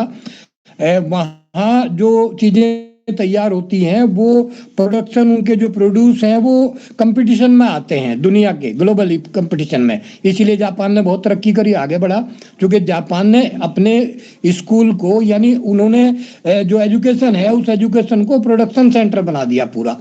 ये बैटरी, ये ट्रांजिस्टर, जो जापानी ट्रांजिस्टर आते थे, घड़ियां आती थी, उनके स्कूलों में तैयार होती थी। जो उनके पॉलिटेक्निक और आईटीआई स्कूल्स हैं वो प्रोडक्शन सेंटर के रूप में थे। लेकिन यहाँ जो हुआ, जैसे आपने अभी बताया भी, हमारे स्टूडेंट्स को यहाँ वर्कफोर्स बनाया जा रहा है स्किल डेवलपमेंट के नाम पे, और वो जो प्रोडक्शन वहाँ होता है वो क्वालिटी प्रोडक्शन नहीं है, यानी वो compete नहीं कर सकता। वो तो पूर्ति करते हैं अपनी, जैसे कि आपने बताया कि असेंबल करते हैं, लाके बाहर से मटेरियल ले आए, असेंबल यहाँ कर दिया, तो ना तो सीख पाते हमारे स्टूडेंट्स जो उनको सीखना चाहिए पूरा, जाके भाई एक एक चीज के बारे में पूरी जानकारी लेना। मेरा इत्तेफाक था कि यहाँ ये जो मरहोरा में मैं रहा हूँ, पटना में, बिहार में, उस एक रेल कारखाना वहाँ है और उसमें इंजन बनते हैं रेल के। टोटल जो वहाँ से सामान आता है बाहर से आता है और वहाँ केवल असेंबलिंग होती है उस कारखाने में। तो स्टूडेंट्स वहाँ लिए जाते हैं आईटीआई वाले, वो सब वर्कफोर्स के रूप में, वो चाबी हटने वाले, उस वाले, वो काम करते हैं। जो असली उनके इंजीनियर्स हैं वो बाहर से आते हैं, अमेरिका की कंपनी है वो, पहले उसका नाम कुछ और था, अभी कुछ और, जी इलेक्ट्रिकल्स के नाम से थी वो, अब उसका नाम कुछ और बना, मुझे ध्यान नहीं आ रहा क्या नाम बना, जी इलेक्ट्रिकल्स का था वो, जी लोकोमोटिव्स और जी इलेक्ट्रिकल्स का। तो वहाँ जो स्टूडेंट्स हमारे थे आईटीआई वाले और पॉलिटेक्निक वाले, उनको एडमिशन दे के वो वर्कफोर्स बनाते हैं और वहाँ केवल उनको मिस्त्री यानी उस्ताद और चेले वाला जो सिस्टम होता है वो वहाँ केवल होता है। जैसे हमारे यहाँ मोटरसाइकिलों की, कार की दुकानें होती थी पहले रिपेयर की, उन पे एक उस्ताद होता था, हेड मिस्त्री सिखाने वाला, बाकी चेले चपाटे होते थे। तो उसी तरीके से वो वहाँ चल रहा है कि चेले चपाटे बन के यहाँ जाते हैं और उनको असली चीज नहीं सिखाई जाती। तो हमारा जो पैटर्न है काम करने का वो बिल्कुल अलग है। अब हमें करना क्या चाहिए, आपने जो दूसरा सवाल उठाया कि हमें करना क्या चाहिए, करना हमें ये चाहिए कि एग्रीकल्चर सेक्टर जो कि हमारी रीढ़ है उसको हमें करना चाहिए, उसको हमें इंडस्ट्री में करना चाहिए। फूड इंडस्ट्री हमें, हमारा फोकस होना चाहिए जिस पे इनका कहीं भी जोर नहीं है, कतई भी नहीं है, 0% है। अब बांस का उत्पादन होता, बांस आपने देखा कि बांस इतना एफिशिएंट है कि इसमें सबसे ज्यादा एथेनॉल तैयार हो सकता है। तो क्यों नहीं हम बांस से एथेनॉल तैयार करते हैं। इन्होंने चावल अभी दिया है शुगर इंडस्ट्रीज को, 2200 रुपये क्विंटल पे चावल दिया है कि आप इससे एथेनॉल का प्रोडक्शन करो। यानी उससे एक तो प्रोडक्शन की हमारी जो चावल उत्पादकों की लागत है वो कम हो जाएगी, उनकी जो मतलब रिटर्न है वो कम हो जाएगा, उनको एमएसपी नहीं मिल पाएगा क्योंकि सस्ते चावल वहाँ दे रहे हैं उसको, उससे एथेनॉल बन रहा है। तो फायदा जो है वो इंडस्ट्री का होगा। कुल मिला के जो यानी एथेनॉल इंडस्ट्री है उसको फायदा पहुंचाया गया, जो प्रोड्यूसर है उसको फायदा नहीं पहुंचाया गया। इसके इतर अगर बांस से ही एथेनॉल बनाते, गन्ने की पत्ती से बनाते, जो सरू हमारे यहाँ खड़ा होता है उससे बनाते, तो शायद वो ज्यादा प्रोडक्टिव होता। चुकंदर से एथेनॉल बन सकता है, चुकंदर एक इंटरक्रॉपिंग है शुगर केन की, उसके अंदर अगर चुकंदर उगा के और चुकंदर से एथेनॉल बनाया जाए तो वो ज्यादा प्रोडक्टिव भी हो सकता है, उससे किसानों को लाभ हो सकता है, देश को लाभ हो सकता है। जो हम ऑयल बाहर से मंगाते हैं, तेल मंगाते हैं, कच्चा तेल, उसकी कमी आएगी। अभी मुश्किल 18% पे पहुंच पाए हैं, 20% का इनका दावा है और 80% तक एथेनॉल के जो है उसकी ब्लेंडिंग पेट्रोल के साथ हो सकती है, लेकिन उस तरफ इनका ध्यान बहुत कम है, बहुत ही कम। और जो है वो इतना है कि इंडस्ट्री को फायदा हो, प्रोड्यूसर को, किसान को, कंज्यूमर को फायदा कम से कम हो। ठीक है, आपकी मोटी मोटी बात ये है कि एग्रीकल्चर सेक्टर की बढ़ोतरी से आप मान रहे हैं, लेकिन अब सुनील भाई आप इंजीनियर भी हैं, यदि आप सही जगह हैं, किसी शादी वादी में नहीं है तो आज फंक्शन के हिसाब से आप इंजीनियर हैं, इसलिए सवाल सीधा सा जो खड़ा है हमारे सामने ये है कि कोई भी मशीन आप चला रहे हो, एआई के जितने भी, चाहे रोबोटिक है, चाहे ड्रोन है, चाहे कुछ भी है, उसकी चीजें बना लो, आपको नॉलेज बढ़ेगा। उनको घर में बना के उनको असेंबल करके फिर उड़ाओ तो वो एक अलग होगा। आप कहीं से ला करके असेंबल करके उसकी ड्राइविंग करो, चलाओ, करो, वो उसमें लखपति दीदी बना दो, ड्रोन दीदी बना दो, घोषणाएं कर दो, बजट अलॉट कर दो, ये कर दो। ये एक जो चल रहा है इधर, इन यूथ को इंडस्ट्री को सौंपना, जैसे वीरेश जी ने जो बात उठाई ना, ये बहुत बड़ी अहम बात है कि आप यूथ को इंडस्ट्री को सौंप रहे हो। मान लो आपके पास इंफ्रास्ट्रक्चर नहीं है या जो इंफ्रास्ट्रक्चर है वो सफिशिएंट नहीं है, दोनों को आप कोलिब्रेट कर रहे हो, तो उसके अंदर मॉनिटरिंग सिस्टम उस टाइप का हो कि वो स्किल हो जाए और वहां चीजें बढ़ने लग जाए तब तो कोई मतलब है, क्योंकि वहां इंडस्ट्री सेक्टर है, इंडस्ट्री में। अब राष्ट्रवाद एक सेक्टर बिल्कुल है, घनश्याम जी ने, वीरेश जी ने, सबने यह बात कही, एग्रीकल्चर सेक्टर को नदारद कर दिया आपने। वहां प्रोडक्शन एक तो खाने वाली चीज का हो रहा, वो तो चलो नेचर बेस है, लेकिन उसके अंदर कुछ चीजें भी तो काम आ रही है ना। उन चीजों को आप किस तरीके से, आपको मशीनें काटने के लिए, उनके लिए इंजन भी है, वो भी है, सारे कुछ काम आ रहे हैं। इन सारी बातों को यदि हम सम अप करें तो देश की दिशा जो अभी है उसके हिसाब से, और जो राहुल ने बात उठाई है कि हम इस तरफ बढ़े तो देश के लिए ठीक रहेगा। फिर मैं जाऊंगा सुनील आपके बाद में डीपी सिंह जी के पास में, थोड़ी सी टिप्पणी फूल जी से लेकर के, और फिर रामनारायण जी, और ये पूरा सर्कल कंप्लीट करेंगे। तो सुनील अपनी बात को रख दो, यदि आप सही जगह पे हो, नहीं हो तो बता भी दो कि मैं अभी बाहर आउट हूं, क्यों आप कह रहे थे नागौर मुंह से। सुनील कुछ कहना पाएंगे आप?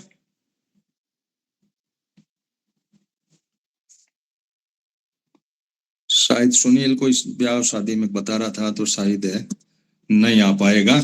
हाँ डीपी सिंह जी, मैंने देश का पूरा वर्णन कर दिया आपके सामने। यूपी बहुत बड़ा जनसंख्या का है, ग्राम पंचायतों के आप इंचार्ज भी हैं, गांवों के अंदर यदि आप बैटरियां बनाना की सोचो, इंजन बनाने की सोचो, आप कोई किस तरीके से, कैसे आपके पास कोई ऐसा दिमाग लगाए, कोई स्टार्टअप इंडिया पे करे तो क्या करे, वरना ला लू के बना बनू करके काम शुरू करें, ड्रोन उड़ा लें और ये सारे ट्रैक्टर चला लें, इस तरीके से करें ताकि लोगों का माल बिके और हम उसकी ड्राइविंग करें। डीपी सिंह जी। भाई नमस्कार। जैसे दुनिया में हमारे देश की हालत है, इसी तरह देश में किसान की हालत है, एग्रीकल्चर की हालत है। हम किस स्थिति में कहाँ खड़े हैं ये तो हमें पता ही नहीं लगता। बातें तो होती हैं बहुत बड़ी बड़ी, और जो यथार्थ है, असलियत है, वो है कुछ और। अब मान लिया हमारे यहाँ प्रोडक्शन की बात आती है तो हमारे यहाँ कृषि प्रधान देश है, हमें इधर ही ज्यादा ध्यान देना चाहिए कि हम इसमें और क्या ज्यादा उपलब्धि कर सकते हैं, इसमें क्या क्या नए अनुसंधान करके इसमें सुधार कर सकते हैं, और कहीं ना कहीं कंपटीशन में देश में कम से कम एग्रीकल्चर प्रोडक्शन में ले आए। दुनिया की बाजार में हम ऐसी जगह तो खड़े हो जाएं जो हम टक्कर दे सकें। बाकी चीजों पे तो जब तक नहीं होगा, जब तक ये हमारी सरकार की नीतियां नहीं बनेंगी, या जैसी आपकी विचारधारा है, आपकी विचारधारा वाले लोग अगर सरकार में नहीं आएंगे तो हम और आप बहस करके कर क्या लेंगे। Thank you. ठीक है डीपी सिंह जी, अब रामनारायण जी के पास जाऊंगा। रामनारायण जी, बिल्कुल देश की दिशा और दशा हमें बिल्कुल क्लियर है, जैसा वीरेश जी ने भी कहा, कौवा चला हंस की चाल, वो इस सेम बात डीपी सिंह जी ने कही। हम बातें तो बहुत लंबी चौड़ी कर रहे हैं, फैक्चुअल रिपोर्ट जो है वो ये है, वो टिका हुआ सारा यूथ पे और एम्प्लॉयमेंट पे है। यूथ और एम्प्लॉयमेंट को हमने बिल्कुल फ्री हैंड कर दिया कि तुम करो, इसमें लेबर टाइप का काम करो, कंप्यूटर चलाओ, वो चलाओ, फेसबुक चलाओ, वो चलाओ, ये कर सकते, ये ढांचा तो खड़ा हो गया। लेकिन बेसिक जो इंफ्रास्ट्रक्चर है, बेसिक जो प्रोडक्शन के जो चीजें हैं, इंजन, मोटर, बैटरी, कैमरे वगैरह, जो कुछ होना चाहिए जिससे ये ढांचा चलता है हमारा देश और सिस्टम, और पूरा जिसमें इंडस्ट्री चलती हो, इंडस्ट्री को बेसिक चीज को समझना पड़ेगा। एक हॉर्न भी बजता है ना, तो उसके पीछे एक इलेक्ट्रिसिटी होती है, तार होता है उसके अंदर, या बैटरी होती है। अब ये चीजें हमें पकड़ी नहीं और बाहर से मंगा कर असेंबल कर ली और पूरे देश में बिखेर दी, लोग ले गए पैसे हमारे से और देश वहीं का वहीं। तो रामनारायण जी, क्या आप कहना चाहोगे? मैं थोड़ा सा कुमार जी का इनपुट लेने के बाद में फिर घनश्याम जी से जाऊंगा। वाकई बहुत बढ़िया चैप्टर है आज का। मैं बताऊं साहब, अपन विश्व गुरु बनने चले हैं और हम अब चीन, रूस, जापान, अमेरिका की बराबरी कर रहे हैं। चीन की बात करें तो मैं चूंकि मतलब 5-7 देश का मैंने जो है दौरा भी किया और मतलब जाके आया उन देशों में, तो चीन की बात करूं, हर गांव लेवल की बात करें तो हर एक घर छोड़ के वहां पे छोटी छोटी मशीनरी बनाने की कारखाने हैं, हर एक घर छोड़ के। जैसे अपने यहाँ हर घर में जो वो लोटा लेके शिव जी को जल चढ़ाने जाते हैं ना, ऐसे वहां छोटी छोटी मशीनरियां, छोटे छोटे पार्ट्स और अनगिनत गांव लेवल पे है। हमारे यहाँ तो मैं देख रहा हूँ, मेरे घाटा बिलोद के आसपास 200 गांव है, एक घर में भी एक सुई भी नहीं बन रही, एक सुई भी। अब क्या बताऊं मैं, क्या चाइना की बराबरी कर रहे हैं, उसके नाखून की बराबरी हम नहीं कर सकते साहब। और बात हम जो अभी देखो तो दिल्ली में चुनाव हुए, प्रवेश जी वहां मतलब जो है वो जीते, और धार में हमारे यहाँ ढोल धमाके जुलूस निकले हैं पूरे आलीशान तरीके से। क्या मिल गया तुमको ये बताओ? बड़े मतलब क्योंकि जमाई साहब है हमारे धार के वो, इसलिए जो है ढोल मजीरे बजे। तो मेरा मतलब जैसे आपने जो आज चीज जो रखी है ना कि निर्माण की, और खपत तो हमारे यहाँ है, लेकिन बना क्या रहे हम लोग? कुछ भी नहीं बना रहे हम, बस खाली पाखंडी लोग बना रहे हैं, अंधविश्वास बना रहे हैं, बाबा बम्पर जो बना रहे हैं। आज मतलब बुराई नहीं करना चाहिए, आज प्रयागराज में 40 करोड़ लोग जा रहे हैं, एक आदमी का 100 रुपए का खर्चा यदि चढ़ा के आता तो 40,000 करोड़ रुपए वहां जाके बाबा में बटे हैं। 40,000 करोड़ रुपया क्या देश के काम में आया वो 40,000 करोड़ रुपया? मतलब मैं 100 रुपए की बात कर रहा हूँ, हजारों लोग लाखों रुपए भी चला के आएंगे आज वहां पर। 100 रुपए से हिसाब से 40,000 करोड़ रुपए बनता है वहां पे। तो घुमा फिरा की बात यही कि हमारे देश में, प्रदेश में, गांव लेवल पे कुछ भी नहीं, ना कोई मशीनरी के बारे में, कृषि के बारे में मैं अच्छी तरह से जानता हूँ। 60 के दशक में हम लोग भूखे मर रहे थे, फिर जो है वो जितनी भी हरित क्रांतियां आई उसमें देश ने कहां से कहां पहुंचाया। आज कुछ साल पहले तक हम सरप्लस में थे, अब माइनस में चालू हो गए। आज भी हम खाद्यान्न तेल में 18%, जैसे कि अभी मेरे चाचा जी ने बताया, फूल कुमार जी ने भी बताया, हम लोग 20% पे ही अटके पड़े हैं। तो वापस घूम फिर के हम आज ये तेल जैसी चीज हम नहीं बना पा रहे हैं जो आपके हाथ में है। कोई बहुत बड़ी बात नहीं, आज 8 प्रकार के तेल है हमारे पास, उसमें इनको जो बवाल मचा देना चाहिए बिल्कुल। ऐसे निर्माण, ऐसे वैज्ञानिक, ऐसे कृषि के बारे में सपोर्ट, ऐसा कृषि संसाधन आगे बढ़ाने के लिए क्या क्या योजना। हम लोग आज से 10-12 साल पहले 6 कुंटल प्रति बीघा सोयाबीन पकाते, आज 2.5 कुंटल पे आ गए हम लोग। देखो हमारी एग्रीकल्चर लाइन, किसान बिल्कुल जैसे वो आदमी पानी में डूबता और वो सांस ले रहा ना, कभी नाक में पानी भरा रहा, कभी मुंह में, ऐसे कर्जे में डूबा पड़ा है मालवा का किसान। टोटल 6-6, 7-7 लाइन से उन्होंने कर्जा ले रखा है। ये 5-7 साल बाद बड़ा बम फूटेगा, क्योंकि गांव अभी तो वो बिल पत्र और वो एक लोटा जल आपकी समस्या का हल चल रहा है। ये 5 साल बाद समझ पड़ेगा कि एक लोटा जल और समस्या का हल क्या होता है। बहुत बुरी स्थिति में आ जाएंगे। फिर अपन से वो 60 के दशक में भूखे मर रहे थे ना, वो नौबत नहीं आ जाए तो कहना सर मेरी बात को लिख लो, इस बात को भले से। यदि ये सरकार नहीं चाहती या लोगों को नहीं इस टाइप से रोजगार दिए, या गांव छोटे छोटे कल कारखाने यदि नहीं इन्होंने बात करी, तो बिल्कुल वही नौबत आ जाएगी। आज हम सुबह उठते ही छोटा सा ब्रश या कंघी लेते हैं, वो भी चाइना से बन के आता है, उसके सारे जो पार्ट्स वहां। तो क्या खाक बनाएंगे हम लोग? क्या बना रहे हैं हम लोग बताओ? मेरा ये पीतमपुर एरिया जो है पूरा इंडस्ट्रियल एरिया है, एशिया का सबसे बड़ा है। कुछ भी नहीं है, 90% मशीनें बंद पड़ी है, कारखाने बंद पड़े, ना कोई उनको सपोर्ट। जो देखो वो बस खाली छोटा मोटा इंडस्ट्री डालेगा, उस पर लोन लेगा, 5 साल चलाएगा, लोन डकार के जाएगा विदेश में, राम राम सत्य। तो इस टाइप से थोड़ी सी ग्रामीण लेवल पे, कृषि लेवल पे, छोटे छोटे स्तर के छोटे छोटे कुटीर उद्योग हुए, छोटे छोटे पार्ट्स बनाने वाली बात हुए। क्योंकि ये जो रूस, जापान, अमेरिका और ये जो चाइना, ऐसे ही थोड़ी आगे बढ़ा। घर घर में मशीनरी बनती है उनके, घर घर में महिलाएं बिल्कुल दिन रात एक ही काम है उनका, जो है वो किसी छोटे छोटे प्रोडक्ट को बनाना। तभी तो वहां वापरा तफरी आज वो भी अपने बराबर है। अब भारत और यदि चाइना की अपन बात करें तो बिल्कुल इक्वल है जनसंख्या में, लेकिन वहां की जनसंख्या देखो कितनी एक्टिव है। आज उन्होंने ऐसे ऐसे हवाई जहाज तैयार कर दिए जो 8,000 किलोमीटर प्रति घंटे की रफ्तार से उड़ेंगे, वो उनके यहाँ निर्माण हो रहे। और हमारे ये बस मंदिर मस्जिदें बन रही है, और ये बस इस लाइन में हम लोग जुटे पड़े हैं। बाकी कोई योजना की बात नहीं, कोई बड़ी कोई बात नहीं, कोई अच्छी कृषि के बारे में हाईटेक बात नहीं। चलो ठीक है रामरान जी, ये मोटी सी बात है कि इन्होंने देखो टूरिज्म हब बनाया है, टूरिज्म के बहुत बड़े सर्किट बनाए हैं, Sita circuit, Ramayana circuit, Ram circuit. उसके अंदर बहुत सारे 9 भाषाओं के अंदर इन्होंने वो ट्रेंड किए हैं जो टूरिज्म आएंगे। जैसे इंडोनेशिया और ये आपके समुद्र तट पे जो देश बसे हुए हैं ना, उनकी तरह टूरिस्ट का बड़ा हब बनेगा। उनसे हम बाहर वाले लोगों को आएंगे, उनकी जेबें खाली कराएंगे, उनको रुकने करने का प्रबंध करेंगे, विलेज टूरिज्म का मॉडल बनाएंगे। ये वो लॉन्ड्री लिस्ट है इस सरकार की, जिसको मैं वर्णन कर रहा हूँ। इन्होंने काफी ये बनाया, क्योंकि मैं एक एक चीज पे इनकी स्टडी करता हूँ कि एग्रीकल्चर हब बने, टूरिज्म हब बने। टूरिज्म हब बड़ा खतरनाक तरीके से बना। ये इंफ्रास्ट्रक्चर जैसे फूल जी कह रहे हैं, या तो इंडस्ट्री के लिए है या टूरिस्ट के लिए है। वो आप घूमो करो, वहां पर वो पुल बनो, वो बनो, इस तरीके की बात हमारे।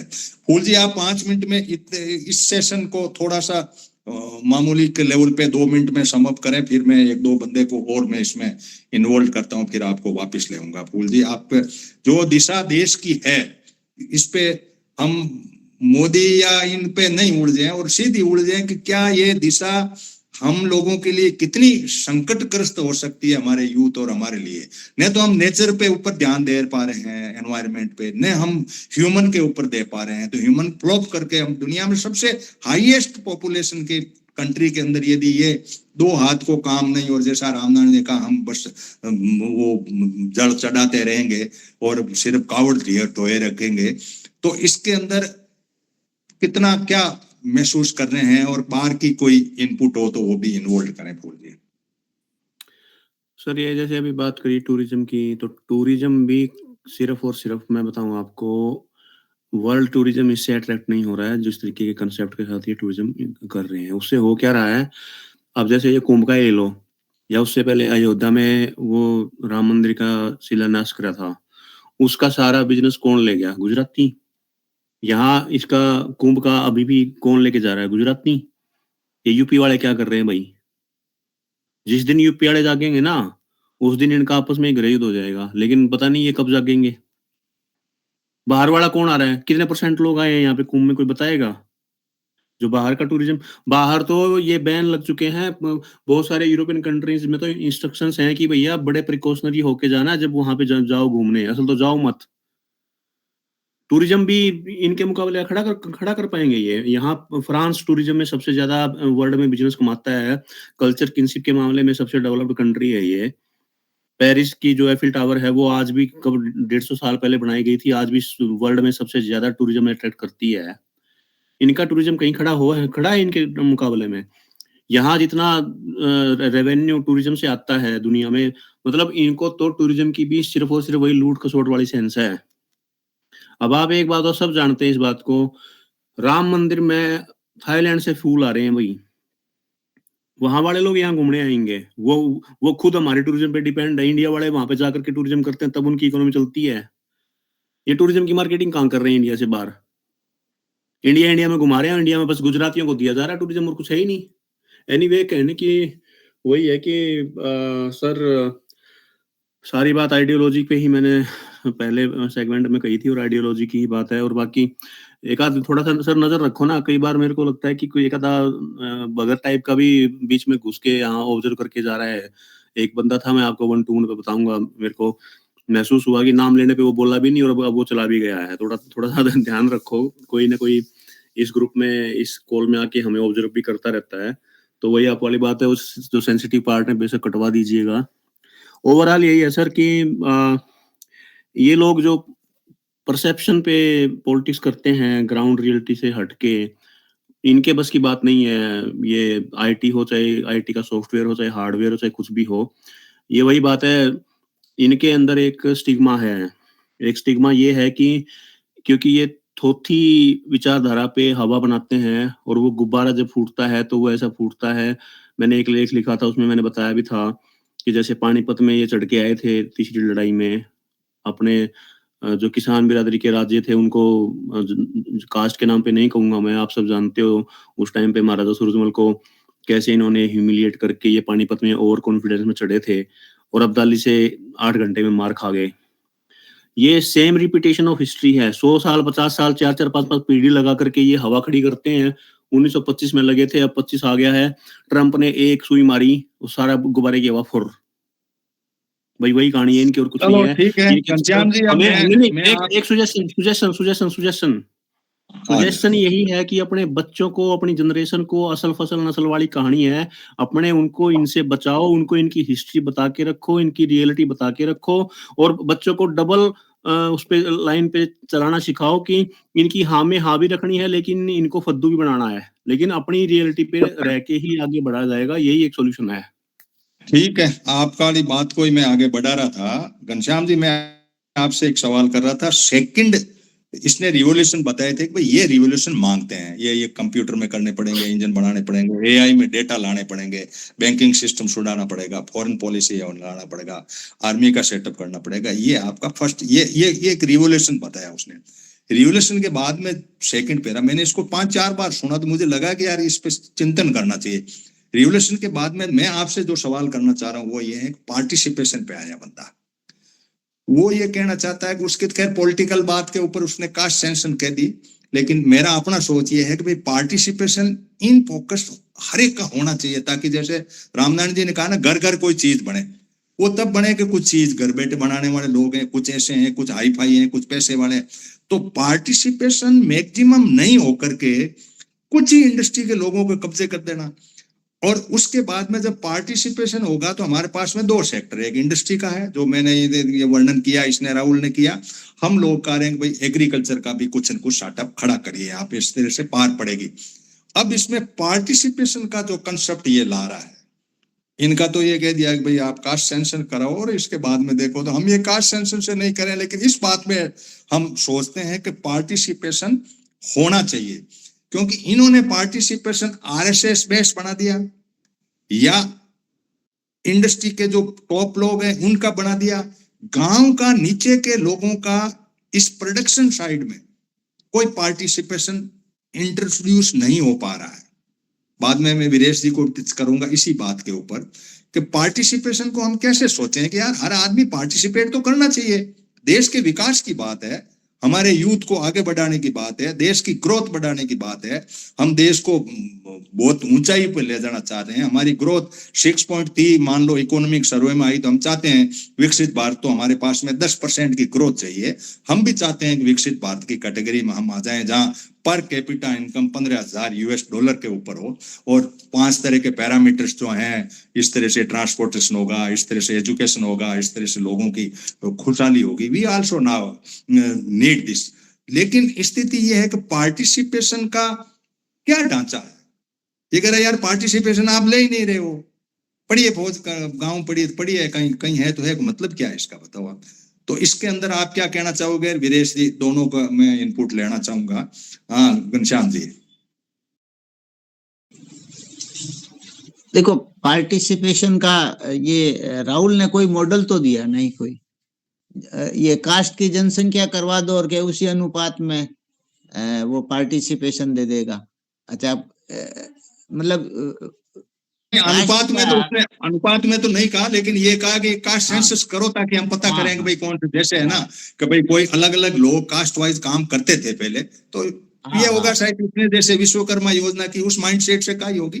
कुछ राजनीतिक फड़ंगे भी होते हैं, लेकिन अपने अपने माइंडसेट से क्या सोचे हैं वो बताइए। देखो, मोटा मोटा तो इनको ये भी इनका पॉलिटिकल मतलब सत्ता में जाने का ही है, डायरेक्शन तो यही है, और उसके बाद वो क्या करेगा वो आगे की बात है। लेकिन कास्ट के की जो ये कहते हैं ना, एक तरीके बानाग भाई जनगणना करवा दो, मोटा मोटा तो सारों को पता है कौन सी कास्ट कितनी संख्या में है, ये पता है।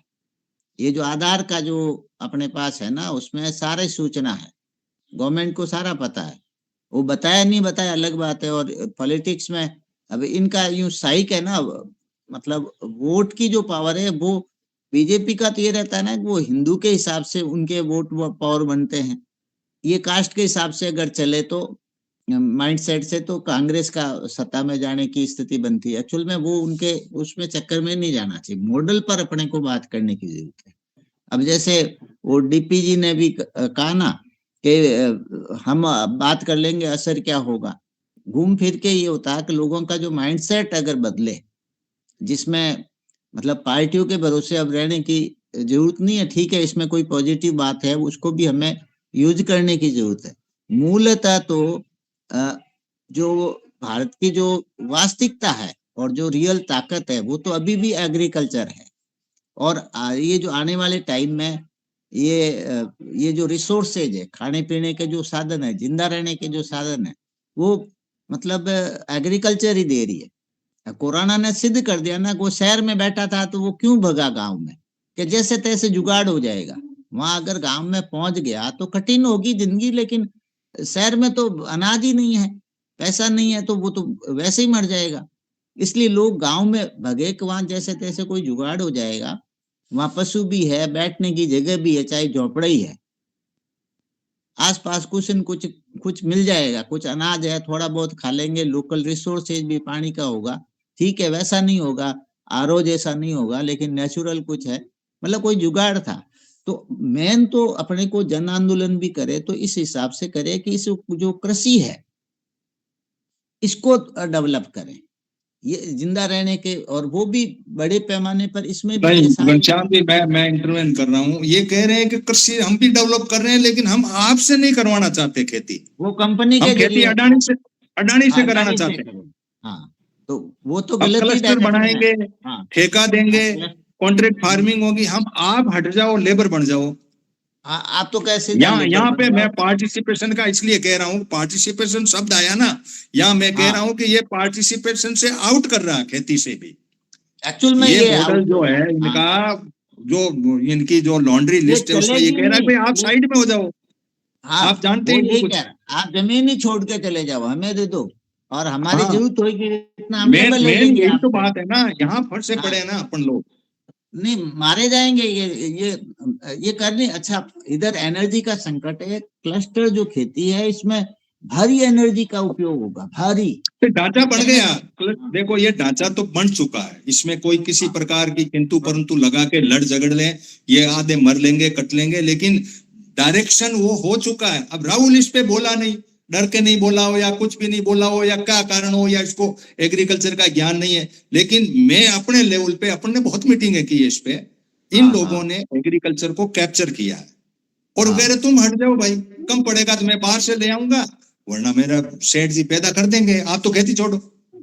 हाँ, यही कह रहे हैं, उसकी दिशा यही है। बस सवाल है कि किसानों को और आम जनता को इस बात को समझने की जरूरत है, तब जाके कुछ होगा। चलो अब ये वीरेश जी, अब आप क्या कहोगे? जो घनश्याम जी ने मैंने जो डिस्कशन किया, एक पॉइंट वो पर्यटन का भी मैं कहना चाह रहा हूँ कि ये जो हाँ, पर्यटन क्या होता है, संसाधन जब ज्यादा होता है ना, तब तो पर्यटन मतलब कोई ज्यादा लोगों का नुकसान नहीं हो रहा। पर्यटन का मतलब होता है कि किसी इलाके में मान लो पानी है, पानी की कमी है, तो मतलब जिसकी जेब में पैसे है वो पानी का यूज कर लेगा, और लोकल जहाँ की जो चीज है, संसाधन है, उनके हिस्से से वो वंचित रह जाएगा। ये पर्यटन भी बोलने में ऊपर वालों के उसमें होता है कि देखो विकास हो रहा, ये भी जन विरोधी बनता है कि जिस इलाके में कोई संसाधन है और मान लो पैसे वाला आके वहां होटल में ठहर जाता है, तो जो संसाधन तो वहां खिंच गए लोकल लोगों से भी, और महंगे भी हो इनके जाते हैं। पर्यटन इन्होंने ज्यादातर धार्मिक किए। धार्मिक इनके जो माइंड अलाइंड जो धार्मिक लोग है ना, उनकी इनकम बढ़ाने का एक है। खेत वालों को फ्री करो, पर्यटन में इनको एस्टेब्लिश करो, ताकि ये जाके वहां पैसे दे। मंदिरों का जो सर्किट बनाया, Ram circuit, Sita circuit, Buddha circuit, ये सारे बनाए सर्किट, 7 तो इन्होंने बना दिए हैं। जैसे रामनाथ जी को पता, वो उज्जैन वाला वो जो बहुत बड़ा तामझाम खड़ा किया, इनका जो सेटअप है वो ये है कि भाई हमारे लोग एस्टेब्लिश हो जाएं, ये जो साइड में इधर उधर बिखर लें, और फिर जमीन पे हम कब्जा करके, और इस ह्यूमन सोसाइटी को, और राहुल ने कह दिया कि तुम ये बैटरियां बनाओ, वो बनाओ, फलाम बनाओ, ये कर दिया। और भाई बैटरियां तो बना ले, पहले खेत को बना ले, हम खेत में ही बैठे बैठे बना लेंगे, तू यही ला दे लिथियम और ये वो उसके लिए इंफ्रास्ट्रक्चर नहीं बना रहे ना, वो अपना आप कैसे हो जाएगा। जैसे किसी को कह दे बच्चों को पढ़ाओ और स्कूल नहीं खोलो, आप टीचर नहीं लगाओ, स्कूल खोल लो, आप टीचर लगा दो, तो कोई भी कह देगा हाँ भैया अब मैं भेज देता हूँ, वो बकरी चराने भेज रहा है। वीरेश जी, अब आप 2 मिनट में अपनी बात को ये रखो कि भाई आखिर ये ढांचा बना क्या है जिसके अंदर हम कहाँ फंस गए हम इस देश में। देखिए, ढांचा समझने के लिए हमें समझना होगा, आज रामनारायण जी हमारे बीच में है, यहाँ है ग्रुप में मौजूद। रामनारायण जी का फर्टिलाइजर्स का बिजनेस है बहुत बड़ा, और वो वहाँ सप्लाई करते हैं, सेल करते हैं, लाते हैं, प्रोडक्शन भी कहीं हो रहा है, इंडस्ट्रियल प्रोडक्शन। अभी क्या होने जा रहा है, जो इनकी प्लान है, इसके पैक्स के जरिए पैक्स को 1 या 2 ड्रोन प्रोवाइड कराए जाएंगे, और जो फर्टिलाइजर्स हम यूज करते हैं इस समय, जो बैग्स में यूज करते हैं, वो छोटी छोटी बोतल में आ जाएंगे। यानी नैनो आपका डीएपी होगा, नैनो आपका यूरिया होगा, नैनो कैल्शियम होगा, सारा कुछ नैनो में होगा। और नैनो एक 200 ml की एक बोतल होगी, और उसको उसमें डाला जाएगा, वो उसमें जो ड्रम होता है, और उसमें घोल के उसको ड्रोन के जरिए छिड़काव किया जाएगा। ये जो आप डाल रहे हैं ट्रेडिशनल ये खाद वगैरह, इन पे बैन कर दिया जाएगा कि आप ये नहीं डाल सकते। तो रामनारायण जी का रोजगार ठप, जो इंडस्ट्रीज को बना रही है उसका रोजगार ठप, और केवल उसका रोजगार रह जाएगा जो नैनो बना रहा है, नैनो टेक्नोलॉजी से।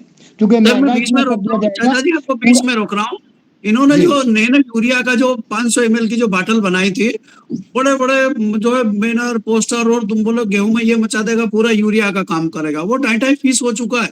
जो 240 रुपए की बाटल आ रही थी, आज 60 रुपए में भी नहीं मिल रही, वो पूरे बारदानों में पड़ी है वो। अब वो डीएपी का इनके भी कॉन्सेप्ट लेके आया है इन जहां लोगों ने, इनकी वही आगे खेती लेके बढ़। होगी, जहां इनकी खेती होगी वहां उसको यूज करेंगे। ये वो कारगर है, ये नहीं आप कह सकते कि कारगर नहीं है, कारगर है। लोग खरीद नहीं रहे हैं, उनके पास टेक्नोलॉजी नहीं है नहीं डालने की।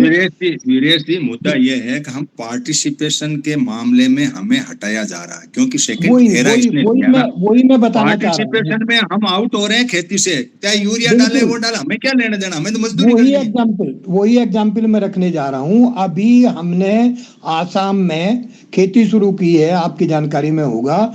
मैंने 200 एकड़ लैंड वहाँ शुगर मिल से लीज पे ली है, लीज पे मिली है मुझे। वहाँ टेक्नोलॉजी से हम खेती कर रहे हैं। हमने चार ट्रैक्टर अपने लिए हैं और सारे औजार हमारे पास हैं। लेवलिंग का अल्ट्रा मॉडर्न है हमारे पास, शोइंग के लिए है, कल्टीवेशन हार्वेस्टिंग के लिए ला रहे हैं। तो वो कॉन्ट्रैक्ट खेती एक किस्म से होगी।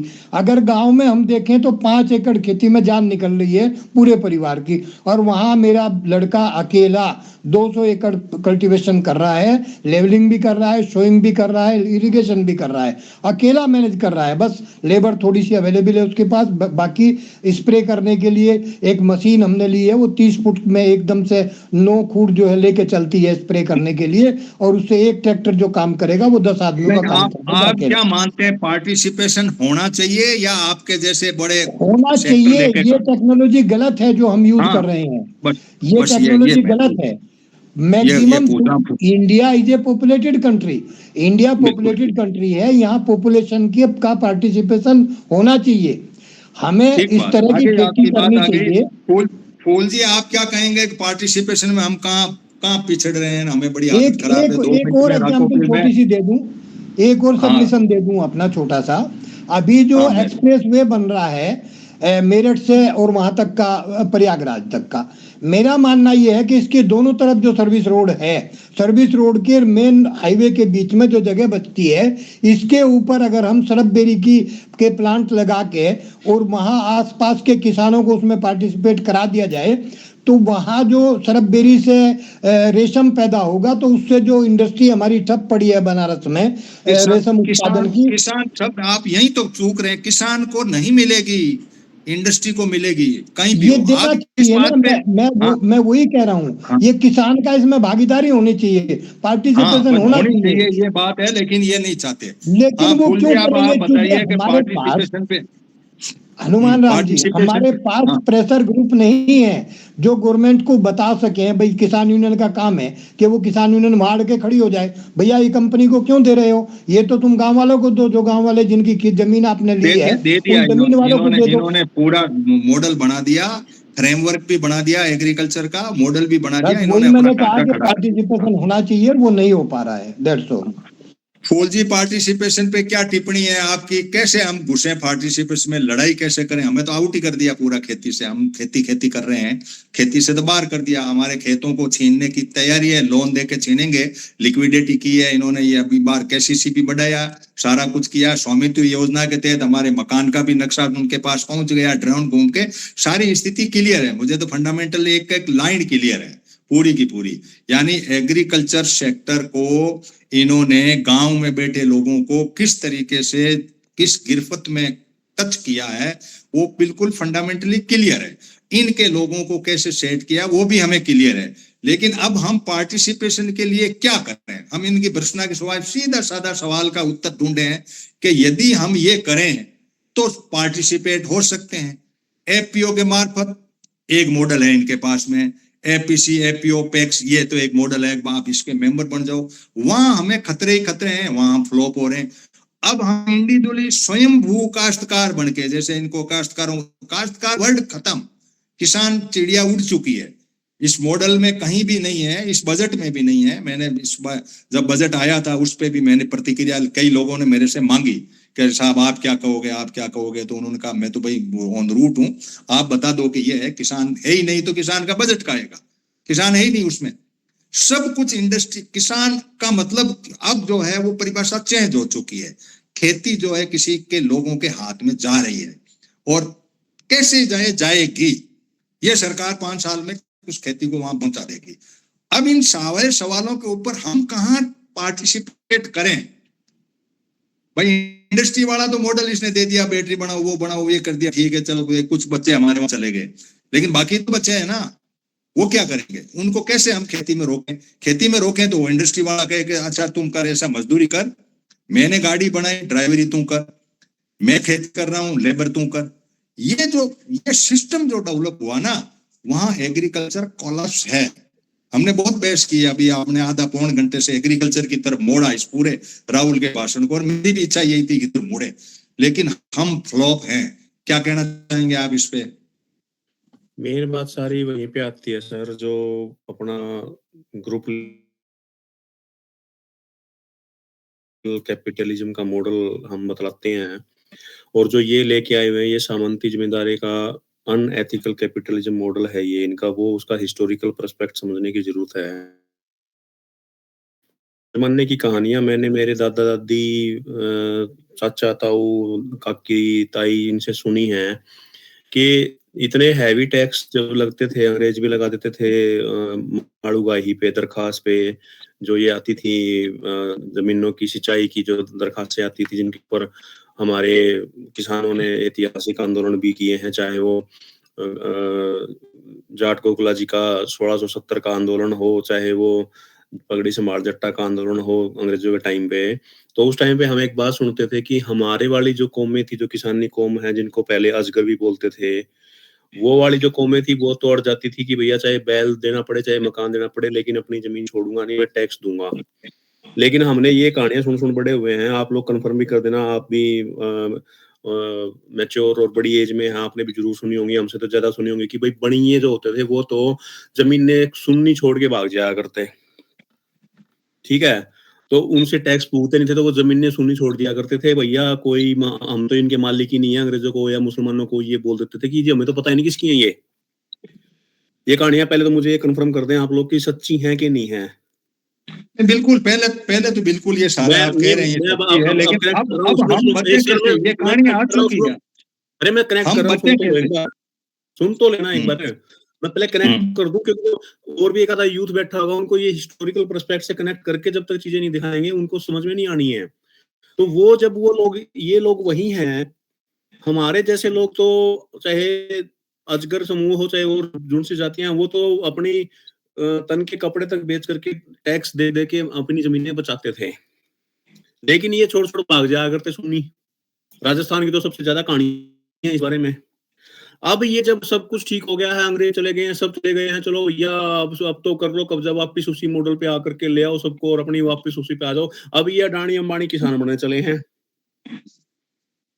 तो इसी को अनएथिकल और एथिकल कैपिटलिज्म बोलते हैं। भैया तुम जिस बिजनेस में निकले हुए, तेल तुम निकालते हो, तुम परचून की दुकानें बैठे बैठे रहो ना, हमें क्यों तंग कर रहे हो? ये जो इनकी हिक पे जाके जो बात लगती है ना, जब इनको जब दिखती है, ये बात कोई नहीं बोलता, और ये बातें बोलनी किसने है? वीरेश सर ने भी कह दिया, किसान यूनियन ने है। काम तो ये मोरली देखा जाता है, एथिकली देखा जाता है उनका है, लेकिन वो ये काम करते नहीं है। वो तो सिर्फ दिक्कत हमारी प्रॉब्लम क्या आ रखी है, हमने हर चीज, चाहे हमारी जो सोशल प्रेशर ग्रुप, आरएसएस से भी ताकतवर जो ग्रुप हमारा पुराना ग्रुप है, खाप व्यवस्था का है, चाहे और ग्रुप है, ये सारे के सारे पॉलिटिकली मोटिवेटेड होकर के सब दो नावों पे पैर रख के चले हुए हैं, जिनको हमें लीड करना है। चाहे हमारे पॉलिटिकल लीडर चाहे वेस्टर्न यूपी के हैं, चाहे हरियाणा के हैं, चाहे पंजाब के हैं, चाहे दिल्ली के हैं, चाहे राजस्थान के हैं, सारे के सारे अभी हमने किसान आंदोलन के बाद देख लिया, पंजाब में फेल हो गए, हरियाणा में भी, वेस्टर्न यूपी में भी, अब आज दिल्ली में भी फेल हो गए, हर जगह फेल हो गए।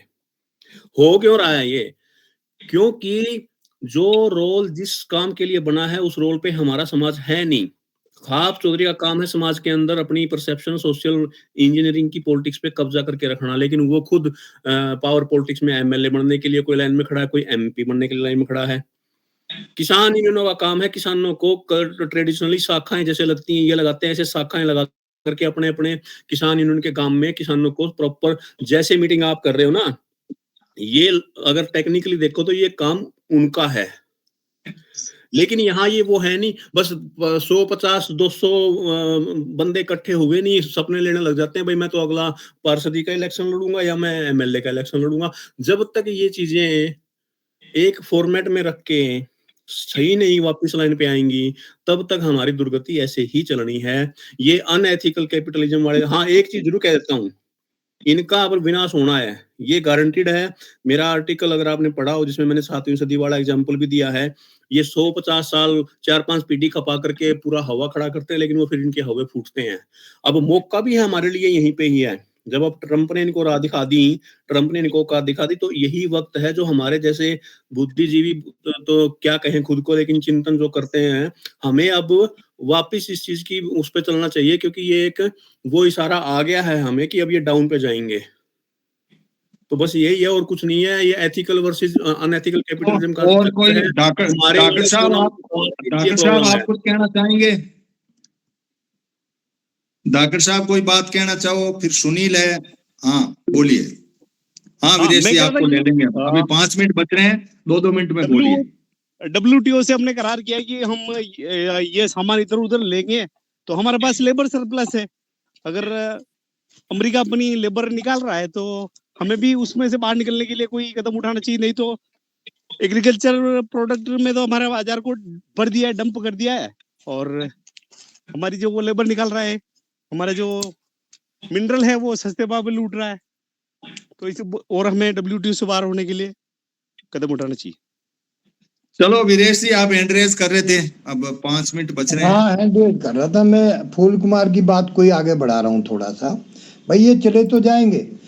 1857 की क्रांति फेल होने का मेन कारण ये था कि आगे कोई लीडिंग ग्रुप नहीं था, और बार बार जो हम चेंज करते हैं सत्ता, चाहे 1977 हो, चाहे 89 हो, चाहे अब हो, चाहे आगे हो, जब भी सत्ता परिवर्तन होता है तो हमारे पास कोई लीडिंग ग्रुप नहीं होता है, वहां अभाव रहता है। आज भी अगर परिवर्तन होगा तो हमारे पास उसकी कमी रहेगी। हमें जरूरत उसकी भी है, एक ग्रुप बनाने की कि जो लीड करे, आगे लेके चले।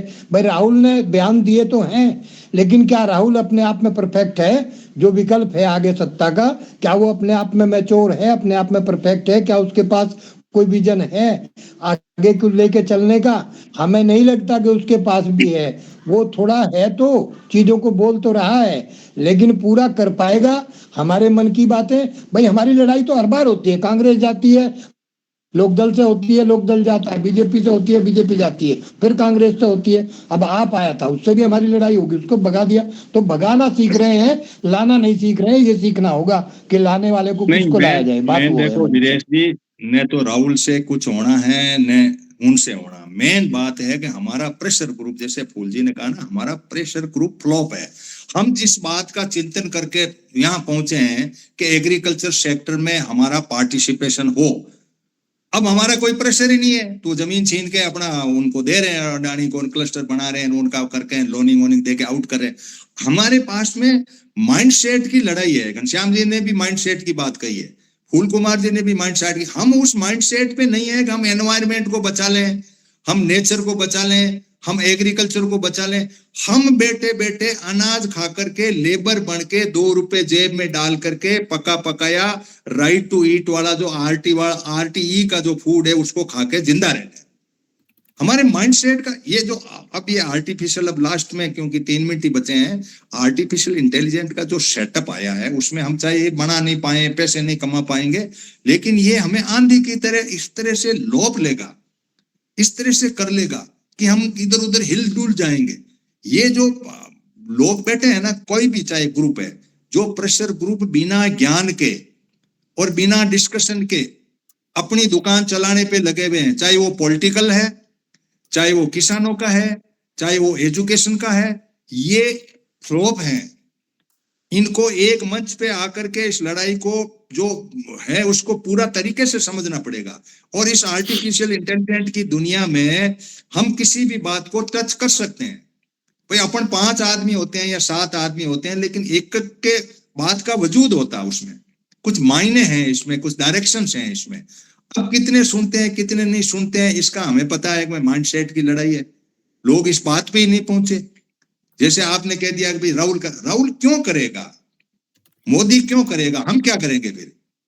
हमारे पास भी तो हम प्रेशर ग्रुप है ना, हमारे पास में भाई एक होनी चाहिए, हम क्यों नहीं हैं, ये बात भी हमें समझनी पड़ेगी कि ऐसे कैसे खत्म हो गया। इस सत्ता के लालच में हम सब बहक लिए।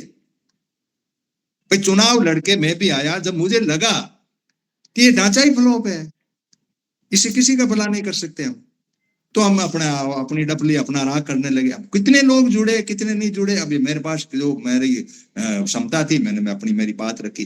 तो ऐसे ग्रुप बने और एक जगह आए और वो इंटेलिजेंट बेस पे हो, दुनिया की रेस में हो, बेस इंटेलिजेंसी का हो, रेस दुनिया की हो और आर्टिफिशियल इंटेलिजेंट का एरा हो, तो कुछ बात पकड़ में आती है कि अच्छा यार दुनिया तो इधर जा रही है।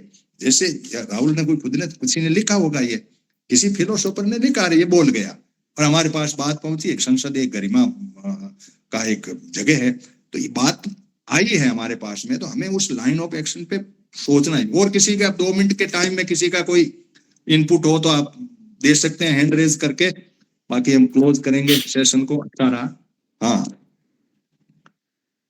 कोई 1 मिनट बच रहा है अब, क्योंकि रिकॉर्डेड सेशन है, हम ज्यादा खींचते नहीं। किसी का कोई हो, रामनारायण जी, घनश्याम जी, कोई सुनील, तुम्हारे पास कोई 1-2 मिनट में कोई बात हो तो आप अपने हिसाब से रख सकते हैं। जमीन बचाना हो तो सर बचा लो, अभी हमारे क्षेत्र में या किसी भी क्षेत्र में गिद्ध की तरह मंडरा रहे हैं लोग। एक बाकी नहीं तो है, दलाल नहीं बच सकती, हम एक हो जाएं, माइंडसेट को कर लें। ये पता ही नहीं जो- लोगों को जमीन जाएगी। वही मेरा, जैसे जिस ढंग से आज आप इतने दिन से ये चैनल चला रहे हैं, हम लोग 8-10 बार ऐसे गांव गांव ये जो मीटिंग होना चाहिए उन लोगों को मालूम होना चाहिए, लेकिन बस वो कोई समस्या नहीं आ रही है। सुनता। आपका वो बंदा केदार मुझे फोन तो करता है, एक वो अलवर वाला फोन तो करता, जब ये मीटिंग खत्म होती है, अरे साहब वो समझाओ, एक इधर से आता, एक केरल से फोन आता, अरे ये चीजें बैठो आओ हम आपस में मिले बात करें। इतना बिजी क्या होते हैं वो भी, एक संडे को आप 1-1.5 घंटा नहीं बैठ सकते, बात डिस्कशन की तो है। चलो ठीक है, जो भी हुआ अच्छा सार्थक हुआ। अगले संडे संसद चलेगी, इसलिए इसी पे चलेंगे, क्योंकि अपना एक मिशनरी सिस्टम है, शैडो कैबिनेट के माइंडसेट में है कि दुनिया के अंदर जो लोग हमारे अग्रणी हैं वो क्या सोच रहे हैं और भारत की संसद क्या सोच रही है और हमें क्या सोचना चाहिए, इस पे हम एक केंद्रित रहते हैं। और 13 तारीख को ये खत्म हो जाएगी तो आगे कोई टॉपिक आएगा तो उस पे हम अपनी तरीके से सोचेंगे। बाकी ये पॉलिटिकल गेम तो फ्लॉप गेम है, ये प्रेशर ग्रुप इधर से उधर, ये तो पैसों के बल पे बना हुआ ग्रुप है, पैसों से खरीद लो वो कर लो पब्लिक। हम तो वो है नहीं ना, हम तो एक्टिविस्ट हैं, लेकिन हमारे अंदर कौन सा जज्बा खत्म हुआ, क्या ऐसी कमी आई इस काश्तकार कौम के ऊपर, किसानी वर्ग के ऊपर। सारा जो है आपने कमेरों को अलग कर दिया, SC ST दूसरों को साइड में कर दिया, आप थानेदार बने, आपसे जमीनें छीन रही है तो अब इनको भी नहीं मारोगे, खुद भी, मतलब बड़ा ढांचा बिगड़ दिया। जो पुराना ढांचा था, जैसे आप ये फूल कुमार जी जो उजमा में कह रहे हैं कि भाई ये था, ये कहानी थी, तो क्यों हुई खत्म। तो इन शब्दों को लेते हुए 1:02 हो गया। धन्यवाद आप सभी के आने का। सेशन एंड करते हैं, और जो इस चैनल को आप सब्सक्राइब करा सकें तो हो सके